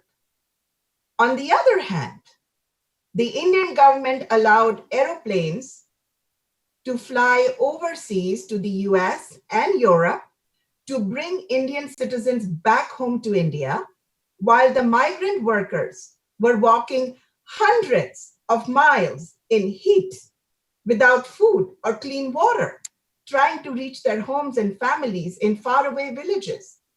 Many of them were walking with their minor children in their arms and walking over 1,000 kilometers. This is pure discrimination and violation of the right to equality. Furthermore, due to the lockdown, women and children unfortunately have suffered more than unusual amount of domestic violence, since out-of-work men are home 24/7. More than usual cases of domestic violence have been reported in the past 3 months. Probably many more actually happened, which were not reported, as many Indian women fear their abuse of the husbands and in-laws, even today. The sudden closing of the interstate as well as district borders caused severe disruption in the supply of essential goods, leading to inflation and fear of shortages. The local police's action to punish those violating the stay-at-home orders have been reportedly resulted in abuse against citizens in need, because the government stated that any breach of lockdown would be criminally liable. Everyone except essential service personnel were ordered to stay home and observe social distancing. Government also ordered quarantine and contact tracing to prevent transmission of the virus. In an effort to control increase in cases, all international passengers arriving in India are being sent to hotels for quarantine, while those who were reported showing symptoms at the airport were actually sent to isolation wards in hospitals. People are made to bear the cost of staying at these hotels, and many of them are 5-star hotels, where the cost per night to stay in the hotel, including meals, is anywhere between 60 to up to $100 per day. Moreover, 2 days later, on March 26th, the central government announced a relief package of 1.7 trillion rupees, which is approximately $22.48 billion to provide free food, cash transfers to the poor, health insurance for healthcare workers, among other things. It is unsure at this point how many received cash transfers. In many parts, the government did not, in many parts, the government did try to provide free food to those in need. Various nonprofits, NGOs, and upper class are trying to provide meals every day to the poor. On a happy note, India built its first COVID-19 test kit, providing test results in approximately 2.5 hours. Expecting a tremendous rise in cases, India has converted the railway coaches into isolation wards for those affected by the virus. Some of the hotels have also offered their rooms to quarantine upper-class population, as I mentioned before. Lastly, I would also like to inform you, on June 17th last month, Indian Army informed that 20 Indian soldiers, including one officer, unfortunately died after a violent face-off with China along India's border in the Himalayas. This incident occurred in the Galwan Valley, Ladakh, where China has been building large troops for past few weeks. Not surprisingly, China accused India of crossing the unofficial border between the two countries known as the line of control in order to launch a provocative attack. However, we blame this conflict on China and its attempt to take over portion of Indian land.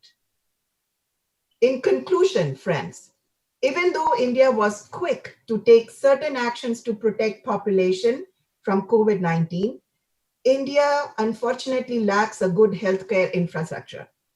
Cases are continuing to rise while India still continues to struggle with poverty and increased human rights violations due to COVID-19.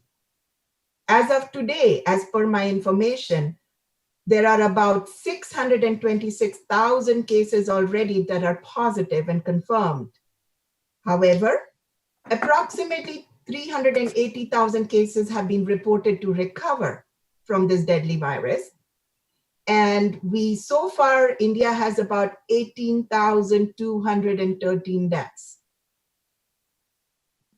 On a different note, China, as I mentioned, has become an increased threat to India, and we are very concerned at this point. I would also like to inform that my organization, Asia Pacific Foundation, has been trying to distribute free food to the poor and homeless in Delhi in the past year. And in February this year, we donated English textbooks to a secondary school in Central Highland in Vietnam.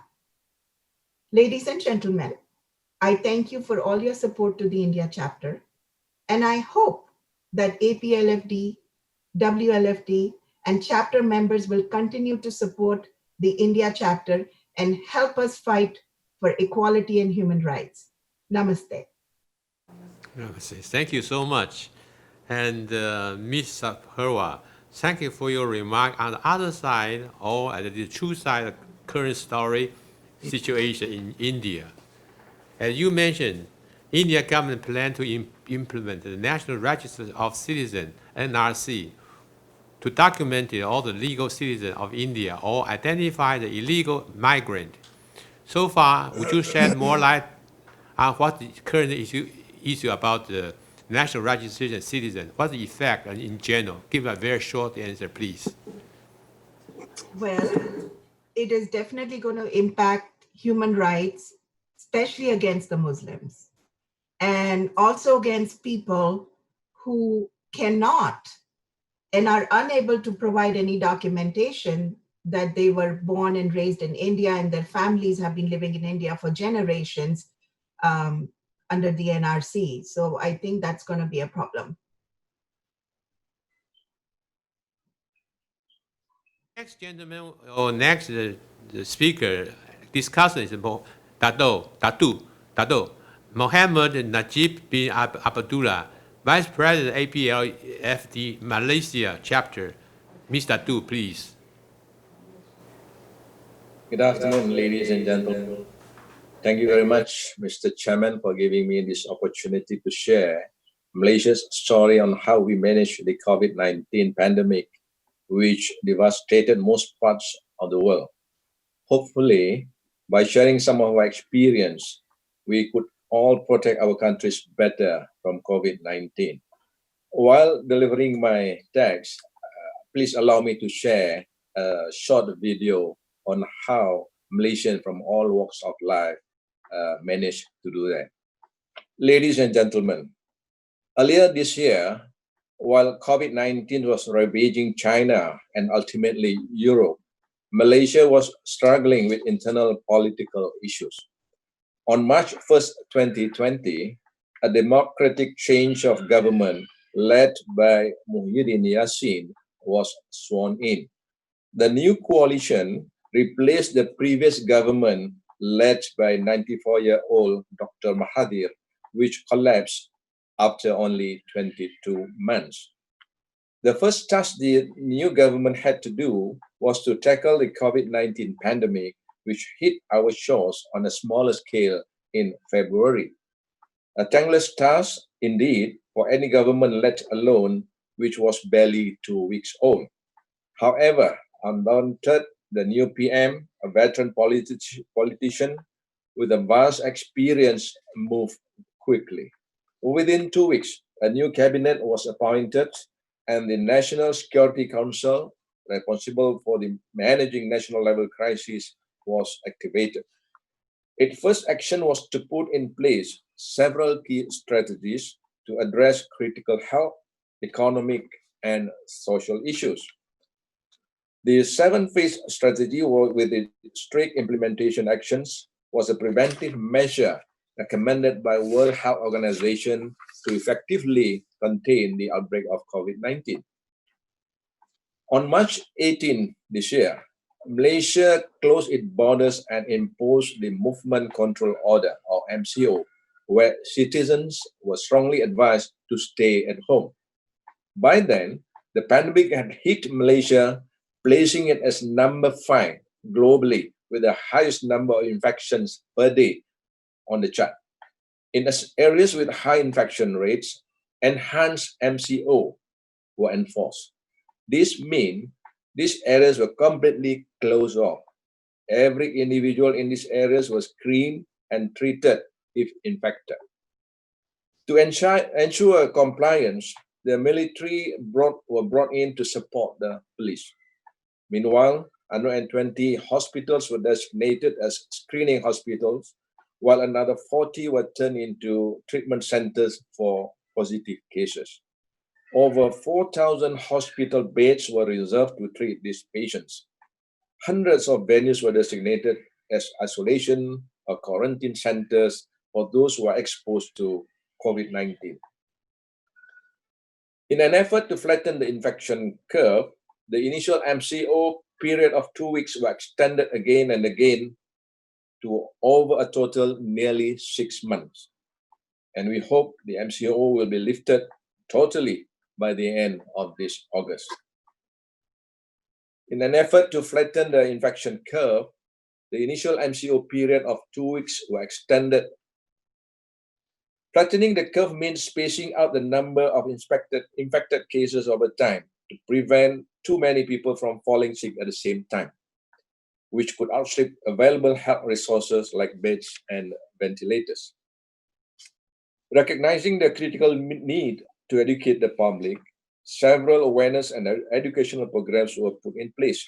Within weeks, nearly 100% Malaysians understood that they are all fighting a war with an invisible enemy, and that it's their duty to protect themselves and their families. I must say that in time of crisis, Malaysians have always been known to be very united, putting their differences in politics and beliefs aside to work together. Individuals, corporations raised millions of ringgit, and these funds were channeled towards the expenses incurred in the fight. Food suppliers and NGOs provided free food to frontliners and the underprivileged. Professional tailors and volunteers took on the job of sewing PPEs for medical frontliners. There was a time when there was a real fear of Malaysians defying MCO, as the lockdown period impacted Muslims the most. This is because it meant that they were unable to perform prayers in mosques during the holy month of Ramadan. To make it worse, the yearly migration of those living in the city to their hometowns to celebrate Eid Mubarak was denied, as interstate travel were banned and strict penalties imposed. Fortunately, thanks to the effectiveness of the government's communication programs, the massive annual interstate travel did not happen. In Malaysia, such restrictions have produced positive results. Infected numbers came down to double digits and of late to single digits, as at 3-4 days back, there were only single-digit infections, and most of them are coming from incoming visitors to Malaysia. And they have to undergo mandatory health screening or quarantine for 2 weeks at their respective homes. There were no deaths for over 2 weeks. The final number now stands at 1 to 1. Over 96% of positive cases have recovered and discharged from the hospital, and this figure is the highest number of recoveries in the world. To offset economic impact on business and low-income individuals caused by the MCO, several economic stimulus packages were announced. The first stimulus package was valued at USD $4.5 billion, followed by the second package at USD $57 billion that catered to the B40 and M40 income groups, and the third package valued at $2.37 billion targeted at the SME sectors. Total, a face value of $64.6 billion or 18.1% of Malaysia's GDP. And these stimulus packages include loan repayments and deferments, wage subsidies, cash handouts, and free internet for Malaysians for a period of 6 months. As a result of the pandemic, we expect a slow GDP growth for this year. And the Bank Negara, or the central bank, has predicted that the growth for this year will be between -2 or -2% to 0.5, positive 0.5%.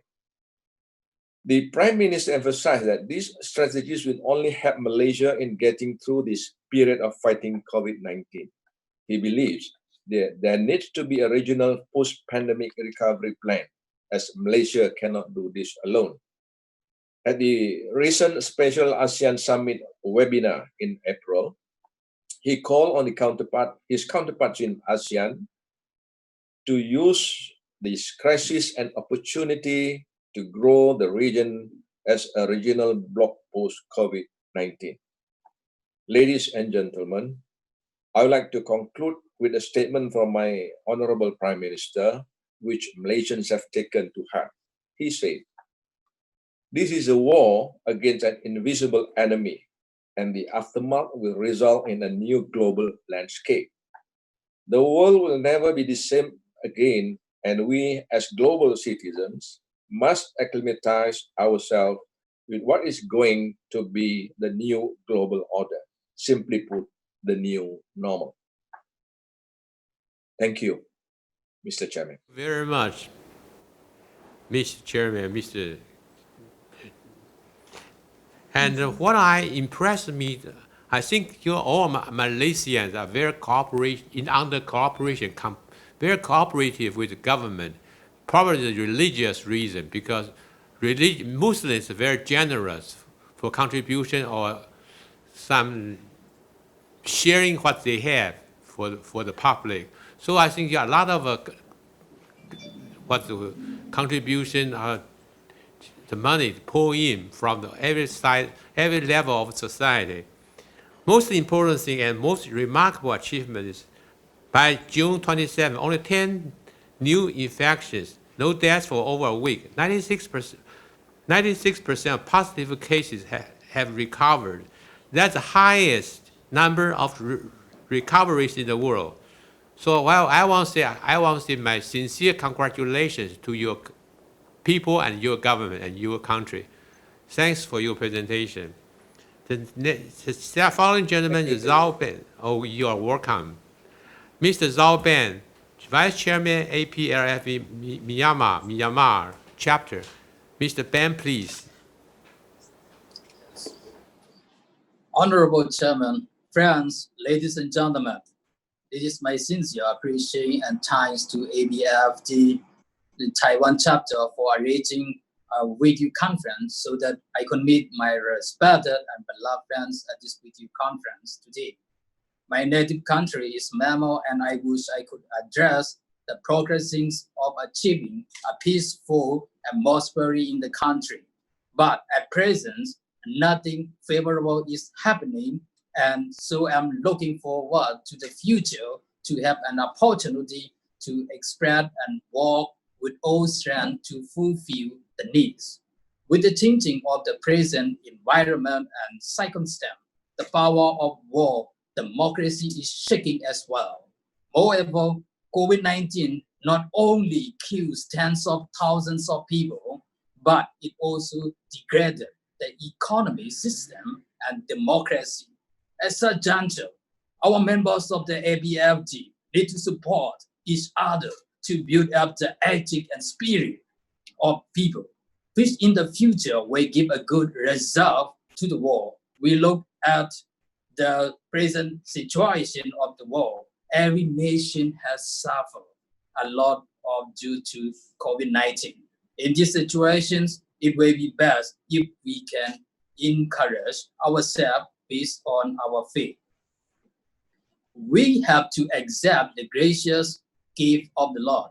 Without us, many people in the world are seeking wealth, as they do things and say, if we gain wealth, we will achieve what we dream for. But in fact, God loves the world so much that he sent his own begotten Son to the world. This would be the gift of God for his children, peace and prosperity, equality and justice, which we have to accept, and it is a gracious gift from God. Again, we will receive more appropriate gifts to God when we give our neighbor a peaceful mind and help them when they need it. When we look back to the past, God's children have multiplied, but we were all full of greed and jealousy and became accursed beings. Since his children and endurable sins, he decided to wash all their sins by flooding the world. By this time, we can consider that God is reprimanding us by allowing COVID-19, which is comparatively lighter to the flood to wash away greed. So we should accept it an appropriate gift. The virus originated in China, and when we analyze the economic policy of China, its geopolitics is to let the world bow down to its feet through One Belt, One Road, OBOR project. In Myanmar, this project started in Curfew and Misung Dam. It is considered a good resource center for the project.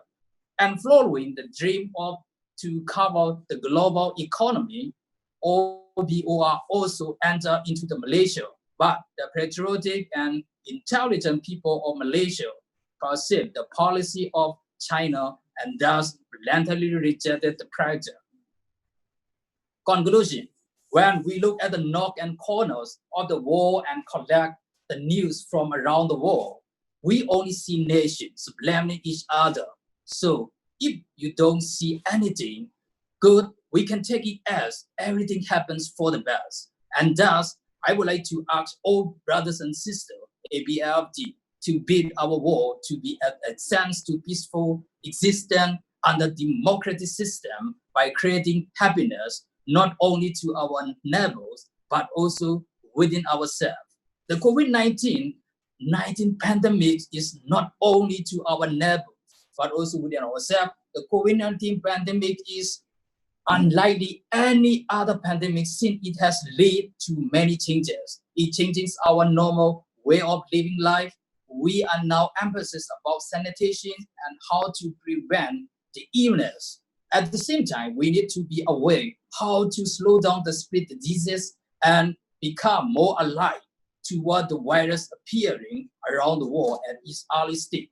We must all cooperate because infection events will always find its ways to other countries. Therefore, the political system of every country must be active and ready to show the nation wherever the news of such problem is raised.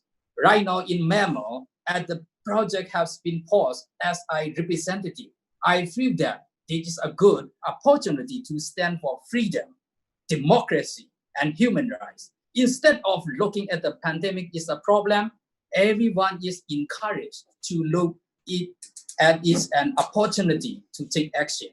We all must be open-minded and think for majority and not just for our own group people. Just it's time for us, all of us, to build a better strategy to make the world a better place for the future generations. Also, I would like to share this notion with every country present here in this conference so that we can make this world a better place to live in. Thank you very much. Thank you. Thank you very much, Ben. Zhao Ben. I should call you Mr. Ben, right? Instead of Zhao Ben. Yeah. Thank you very much for your illustration and remarkable presentation. Thanks again. And now, Mr. Gentleman from Nepal, Mr. Sir Chen. Mr. Su Chen, would you speak a few words in front? The floor is yours. Mr. Su Chen, Sir Chen is WLFD Nepal chapter Secretary General. Mr. Sir Chen, please. Thank you very much. Honorable President Yao Ying-chi, Honorable APLFD Chairman, Member and WLFD colleagues. Namaste. Greeting from WLFD Nepal chapter. After COVID-19, the world is divided into two powers, political and economical. In political side, they claim that the COVID-19 is originated and developed from China and will try to create anti-Chinese atmosphere. On the other hand, another side will try to defend. Economically, there are two sides: lockdown versus open. Violation of human rights versus save life first. Human rights are necessary, but life should be protected. We have to learn from the Taiwan government that the timely implemented social distance and effective health protocol lead to the control of coronavirus. In our opinion, we can maintain the minimum norms of human rights, but saving life is a must. If we don't secure life, we cannot enjoy the fruitful of freedom and democracy. We should all follow the guidelines of the WHO in order to incorporate the safety and the security in our families, community, and our country to understand the nature of this pandemic. As we move along with this pandemic, the global leaders should understand and support each other during this crisis and work together hand in hand to bring the viral curves to plateau.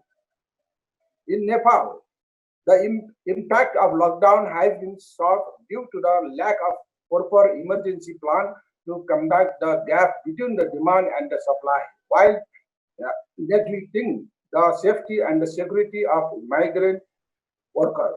The health sector has been lacking proper guidelines, PPE, isolation, ward, and even the medical professionals are at the risk of physical and mental breakdown. Private sector, such as factories, small business, owner-related business, and the tourism, and also facing financial strict that many bring them on the brink of the bankruptcy. Remittance was one of the important sources of economy in Nepal's GDP, but due to the COVID-19, all the migrant workers had been forced to either return back or stop in the period. Presently, 90% of economic activities have come to a halt, and this will be consequently affect on the national economic growth break down in near future. The situation of Nepal is most worrisome due to the COVID-19. Large number of people have returned back from their working place from India and several countries of the world, and some of them have brought coronavirus with them. Difficulties are being increasing and people returning back without work in foreign countries. Suicide and other related crime are increasing due to the economic problem. In this situation, WLFD Nepal chapter wish to help to the urgent needy people around us, but due to our own financial burden, we are not doing much except our member on willingness to help the people around them in their minimum capacity, which is limited to especially the daily wages worker, such as distributing masks and basic need by maintaining social distance to the poorest in the slum and the street of Kathmandu. During this unprecedented time, where humanity is at the utmost need, we all are need assistance and guidance from local and international body to fight against this deadly virus and also to help the vulnerable ones that are in the need of the greatest help without discriminating. Since the lockdown has been extended from past few months, the poorest of the poor and struggling with the daily need to food, water, cash, masks, and the shelter without any sources of income people have been also some receiving from NGO, social worker, charity group for their daily bread. As of the 27th June 2020, following is the current data for COVID-19 case in Nepal. RDT test on 294,034. PCR test 210,876. Total positive 12,309. Confirmed case in isolation 9,447. Suspected in quarantine 65,712. Discharge test 2,824 and the death 29. Suicide from depression and other economic problem 1,300. Thank you so much for giving us the opportunity, and wish you all the best in good health. Thank you very much. Thank you, Mr. Sher Chen. And I think you believe we can maintain a minimum norms of human rights, but life should also be protected. And if we cannot secure life, we cannot enjoy the fruits of freedom and democracy. I fully agree with you. Life for survival comes first. Yes. Would you say a few more on addressing this point of your viewpoint? Shed more light on this. Yeah, please. Nepal government is using the more than 2,000 government hospitals in Nepal. Using for quarantine, but that quarantine is not a fulfilled as a WHO norms. This is the situation in Nepal, and we are just advised to government, please you do best way. What government is trying to best way, but not fulfill still. Thank you very much. Thank you so much. And the following gentlemen, we invite Mr. Jiang Wu, Vice Chairman APLFD New Zealand Chapter. Jiang, please.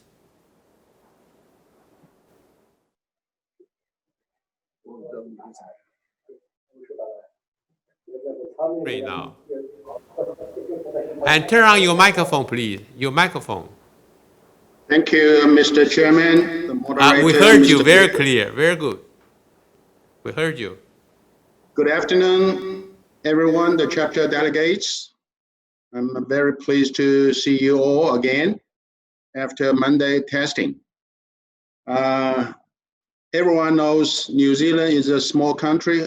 Of course, compared with Fiji and Guam, we're a little bit bigger, but still with a very small population, 5 million. And the land also small, but we keep New Zealand is quite safe by comparison. I have sent my New Zealand chapter report, the regular report, and also COVID-19 report to the Secretariat a few days ago. I just would like to highlight some points. The background and the development of COVID-19 in New Zealand, the first case was reported on the 28th of February.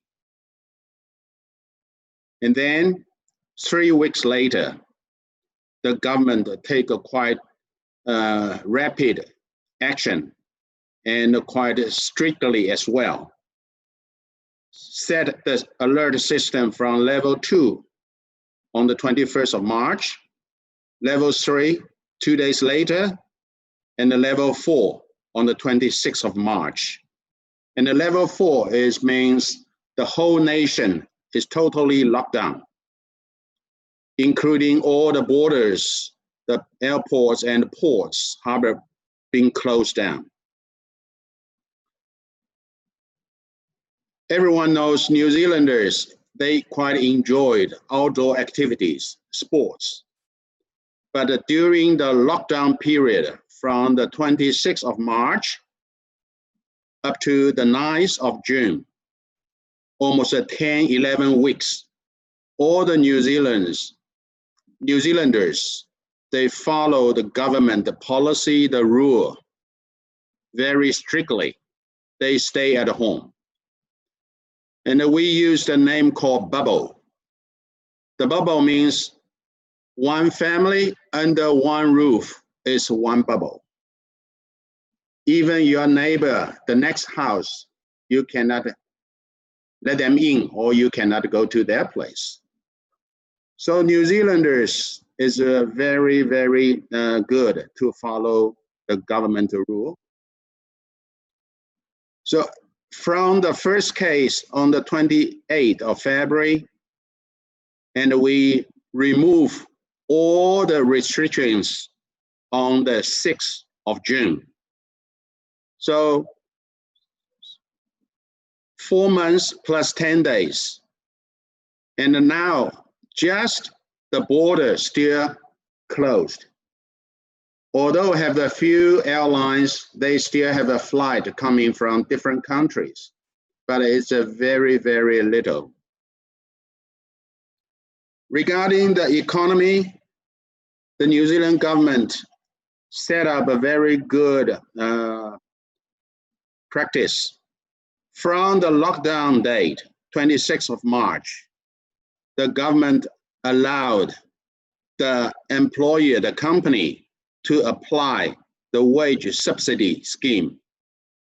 It is a start with 12 weeks, and they may apply for the period of 18th of March up to the 10th of June, 12 weeks. Each employee, they can get 585 New Zealand dollar per week times 12 weeks. It equivalent to US dollar 4,500 for the first 12 weeks. And if the business, the income revenue, if it declined really bad, dramatically, as long as they can prove for any 30 days, their revenue is declined more than 40%, then they can apply another 8 weeks wage subsidy. So in total, they can receive 12 weeks plus 8 weeks, total 20 weeks. And each week is a 585 New Zealand dollar. In total, roughly they can receive a US dollar $7,500 from the government. That is very helpful to the employee. And on the 1st of May, the New Zealand Parliament also passed a 23 billion New Zealand dollars omnibus tax support package. It's including the tax relief package for business and also further business support in 2021. Also including the wage subsidy and also support 160,000 small business and 8,900 medium-sized business. So the government tried to look after all different areas. New Zealand is quite famous for the tourism, but because of COVID-19, it is really damaged the tourism industry, such as airline company, hotel, restaurant, and also the export industry, including my school, because education export in New Zealand is the number 3 contributor in New Zealand. And the next year, 2021, New Zealand should be the host for the APEC conference. But now, the government already announced they will change to the video conference like our conference now. So it is really hurt everyone.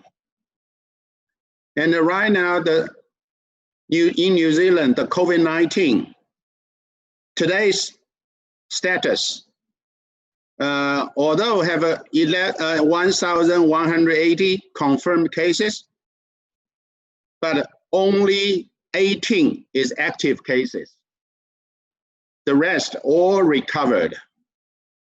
In New Zealand, whole New Zealand, we have 22 people unfortunately pass away, but those all very old senior person, because one case was happening in the retirement village, so they lost quite a lot of senior people. But we are quite lucky, we don't have the community spread now. And we still have the testing every day. And up to date, we have 410,000 tests has been made already, compared to 5 million population. In New Zealand, we have more than 8% tests. And New Zealand using the hotel for the quarantine managed installation facilities was 24 hotels, all big hotels. And probably next week will increase to 27 hotels, because still have quite a lot New Zealand citizen or permanent residents. They still would like to back home from other countries. So every day we have quite a lot New Zealand citizen and PR coming back. And everyone, they need to stay in those quarantine isolation hotels for 2 weeks.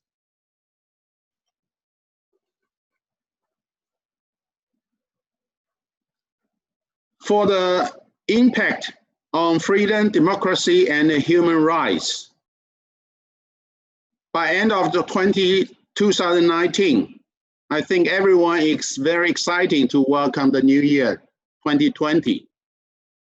But from the January, the COVID-19 spread so quickly, so widely, and everyone are suffering the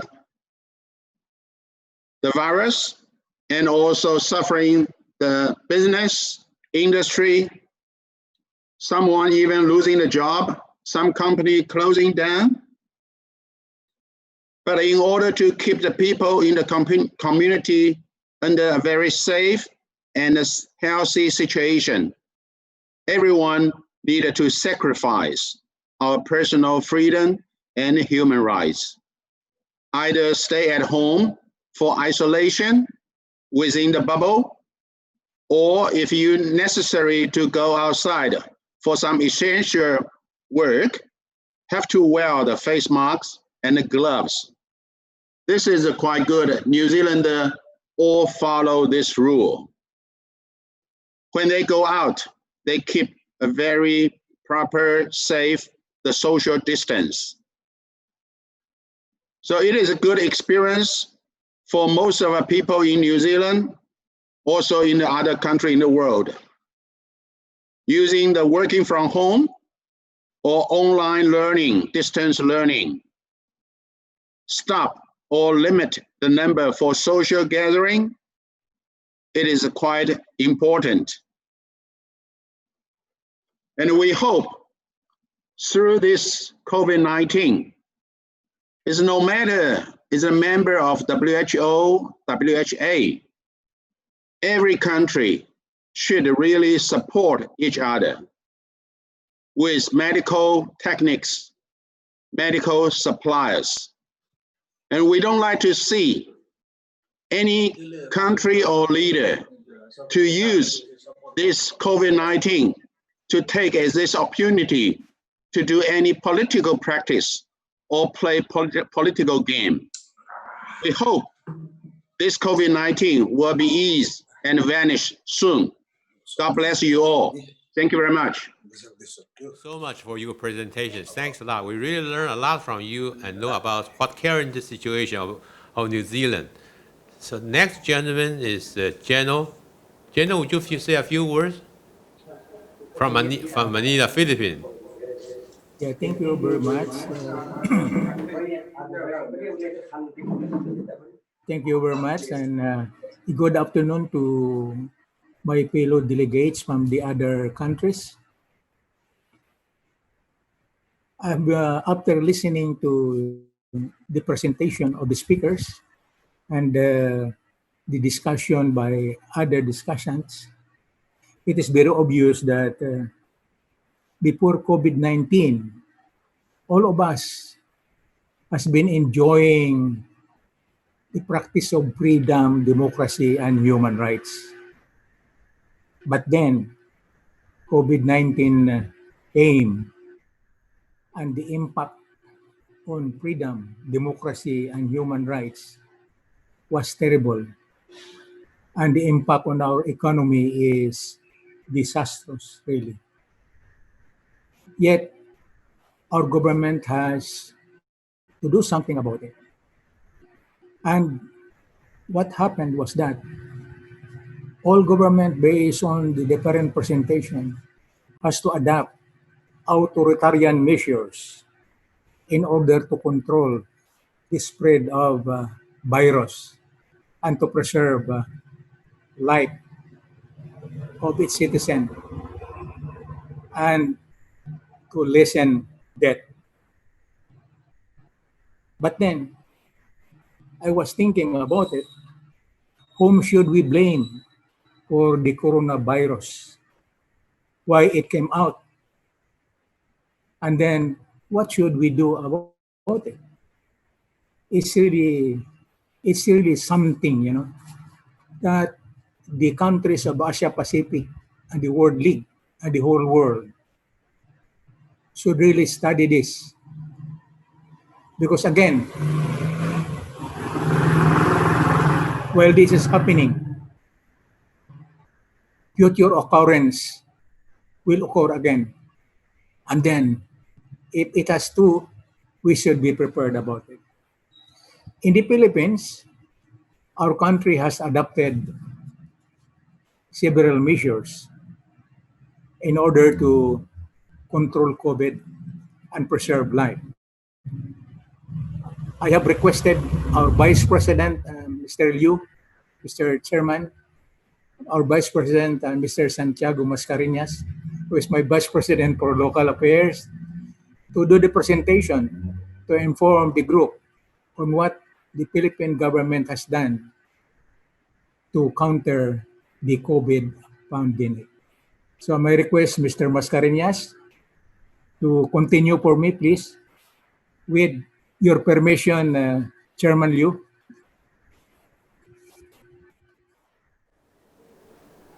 Mr. Mascareñas will continue to say a few words following General Luis.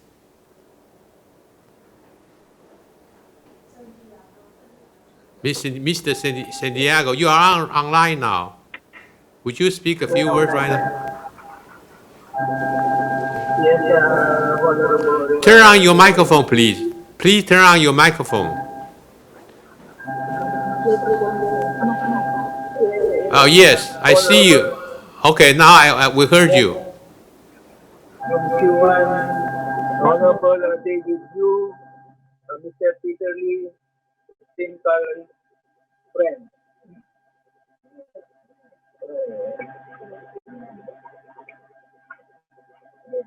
About January or February of 2020, COVID-19 entered Philippine shores with the infection initially carried by mainland Chinese tourists.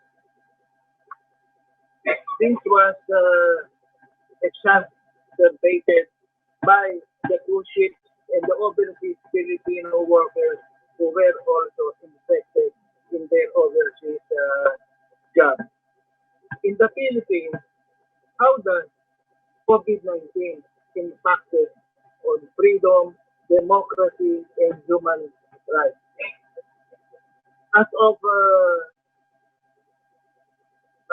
July 2nd, the COVID-19 tally of the Philippine cases are as follows. Well, in my report, it was only as of June 30, but the numbers are going up.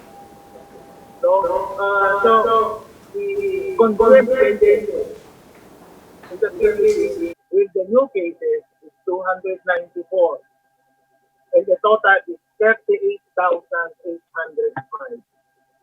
There were 4 deaths on July 2nd, bringing the total to 1,274. The recovery is 235, bringing a total of 10,673. Now, our degree of community quarantine are as follows. ECQ, or Enhanced Community Quarantine.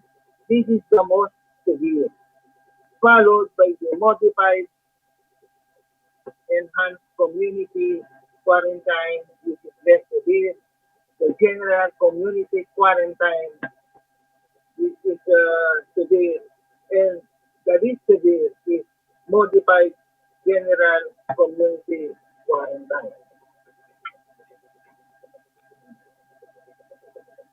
Metro Manila remains under General Community Quarantine, while the whole of the Philippines is under Modified General Community Quarantine. As far as freedom and democracy, the Philippines is said to be one of the most liberal countries in this part of the world, deeply inherited from the West. The pandemic, however, has somewhat changed the picture. In order to prevent the spread of the virus, the government has to switch on a crisis mode. It implemented draconian measures like community quarantine, lockdown, and while boosting testing facilities. The figure has been going up because the Philippines has increased its testing capacity. So, although the testing capacity has increased, there are still some Filipinos who are hard-headed and who does not follow strict community quarantine and health protocols.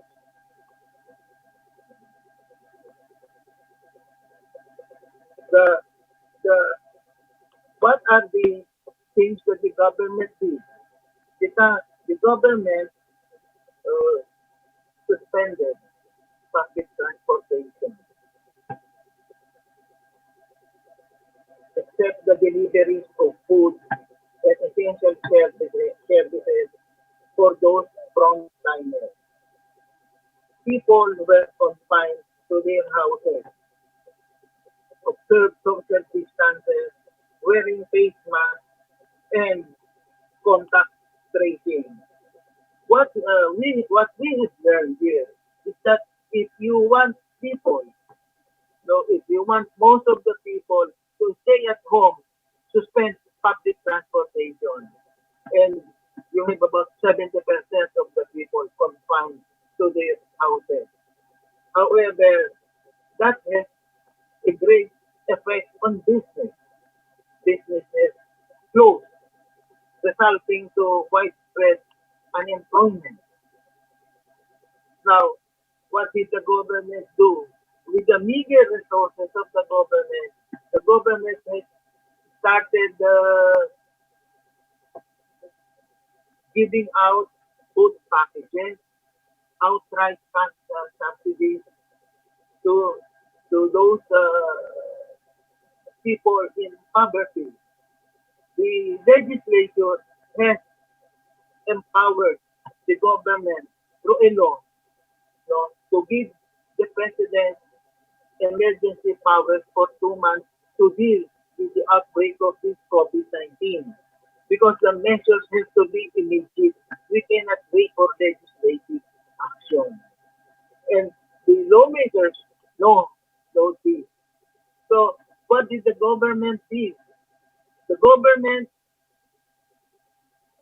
realigned budget. Those amounts for infrastructures were shared. Amounts were earmarked to finance the government's response to this virus. And this runs into billions of pesos, the alignment. So you see families being fed by the government literally and being given cash transfer, just like what the other delegates are giving. So the people really appreciate this. They do not go against the government because the government is in a crisis mode, just like everybody else. Before the figures, there were doctors, nurses who became casualties of the pandemic. Mr. Vice President, sorry to interrupt you for a while because our time is going to the end right now. Well, a little bit over the time, so would you cut short your speech, please? Yes. Has to do with these measures. At present, with these varying degrees of quarantine that is being enforced, until a vaccine is found, the Philippines shall have to live under a new normal. We congratulate New Zealand, Fiji, Malaysia for their good efforts in combating this virus. Thank you, and mabuhay. Very much. The feeling is mutual. And last but not the least one, Miss Simon Hu. Would you put yourself on the screen? Simon, please. Hello. Hello. Oh, here. Hello. Yes. Mr. Honorable John, Honorable Yao, Secretary General Peter Lee, and fellow participants, ladies and gentlemen. Okay, we are running out of time. I'm just cutting it short. 2 points that I'd like to mention is that Singapore have every citizen and people helping to control the inflation in this community. Both businesses and individuals will take all their measures seriously. It requires discipline and also requires some sacrifices on the part of all of us. But collectively, if we do this, we will stand a better chance for a safe and sustainable tomorrow. And as you know that this is our election period. Next week, Friday, we will go to the polling session and choose our next cabinet, and just see how COVID-19, how its impact on our freedom, democracy, and human rights. Thank you. So much. Before the time, you sure we are wrong all the time. So just for the time factor, we just jump over the forum discussion into the conclusion. And I would like to say a very short 2 sentences as a closing remark. Time passed by so fast. The 2.5 hours online video roundtable is coming to an end. Again, thanks for your time and the participation. Wish you good health and every success. See you next time. See you. So everybody, stay up with your hands, say hello to you, say bye-bye, hi.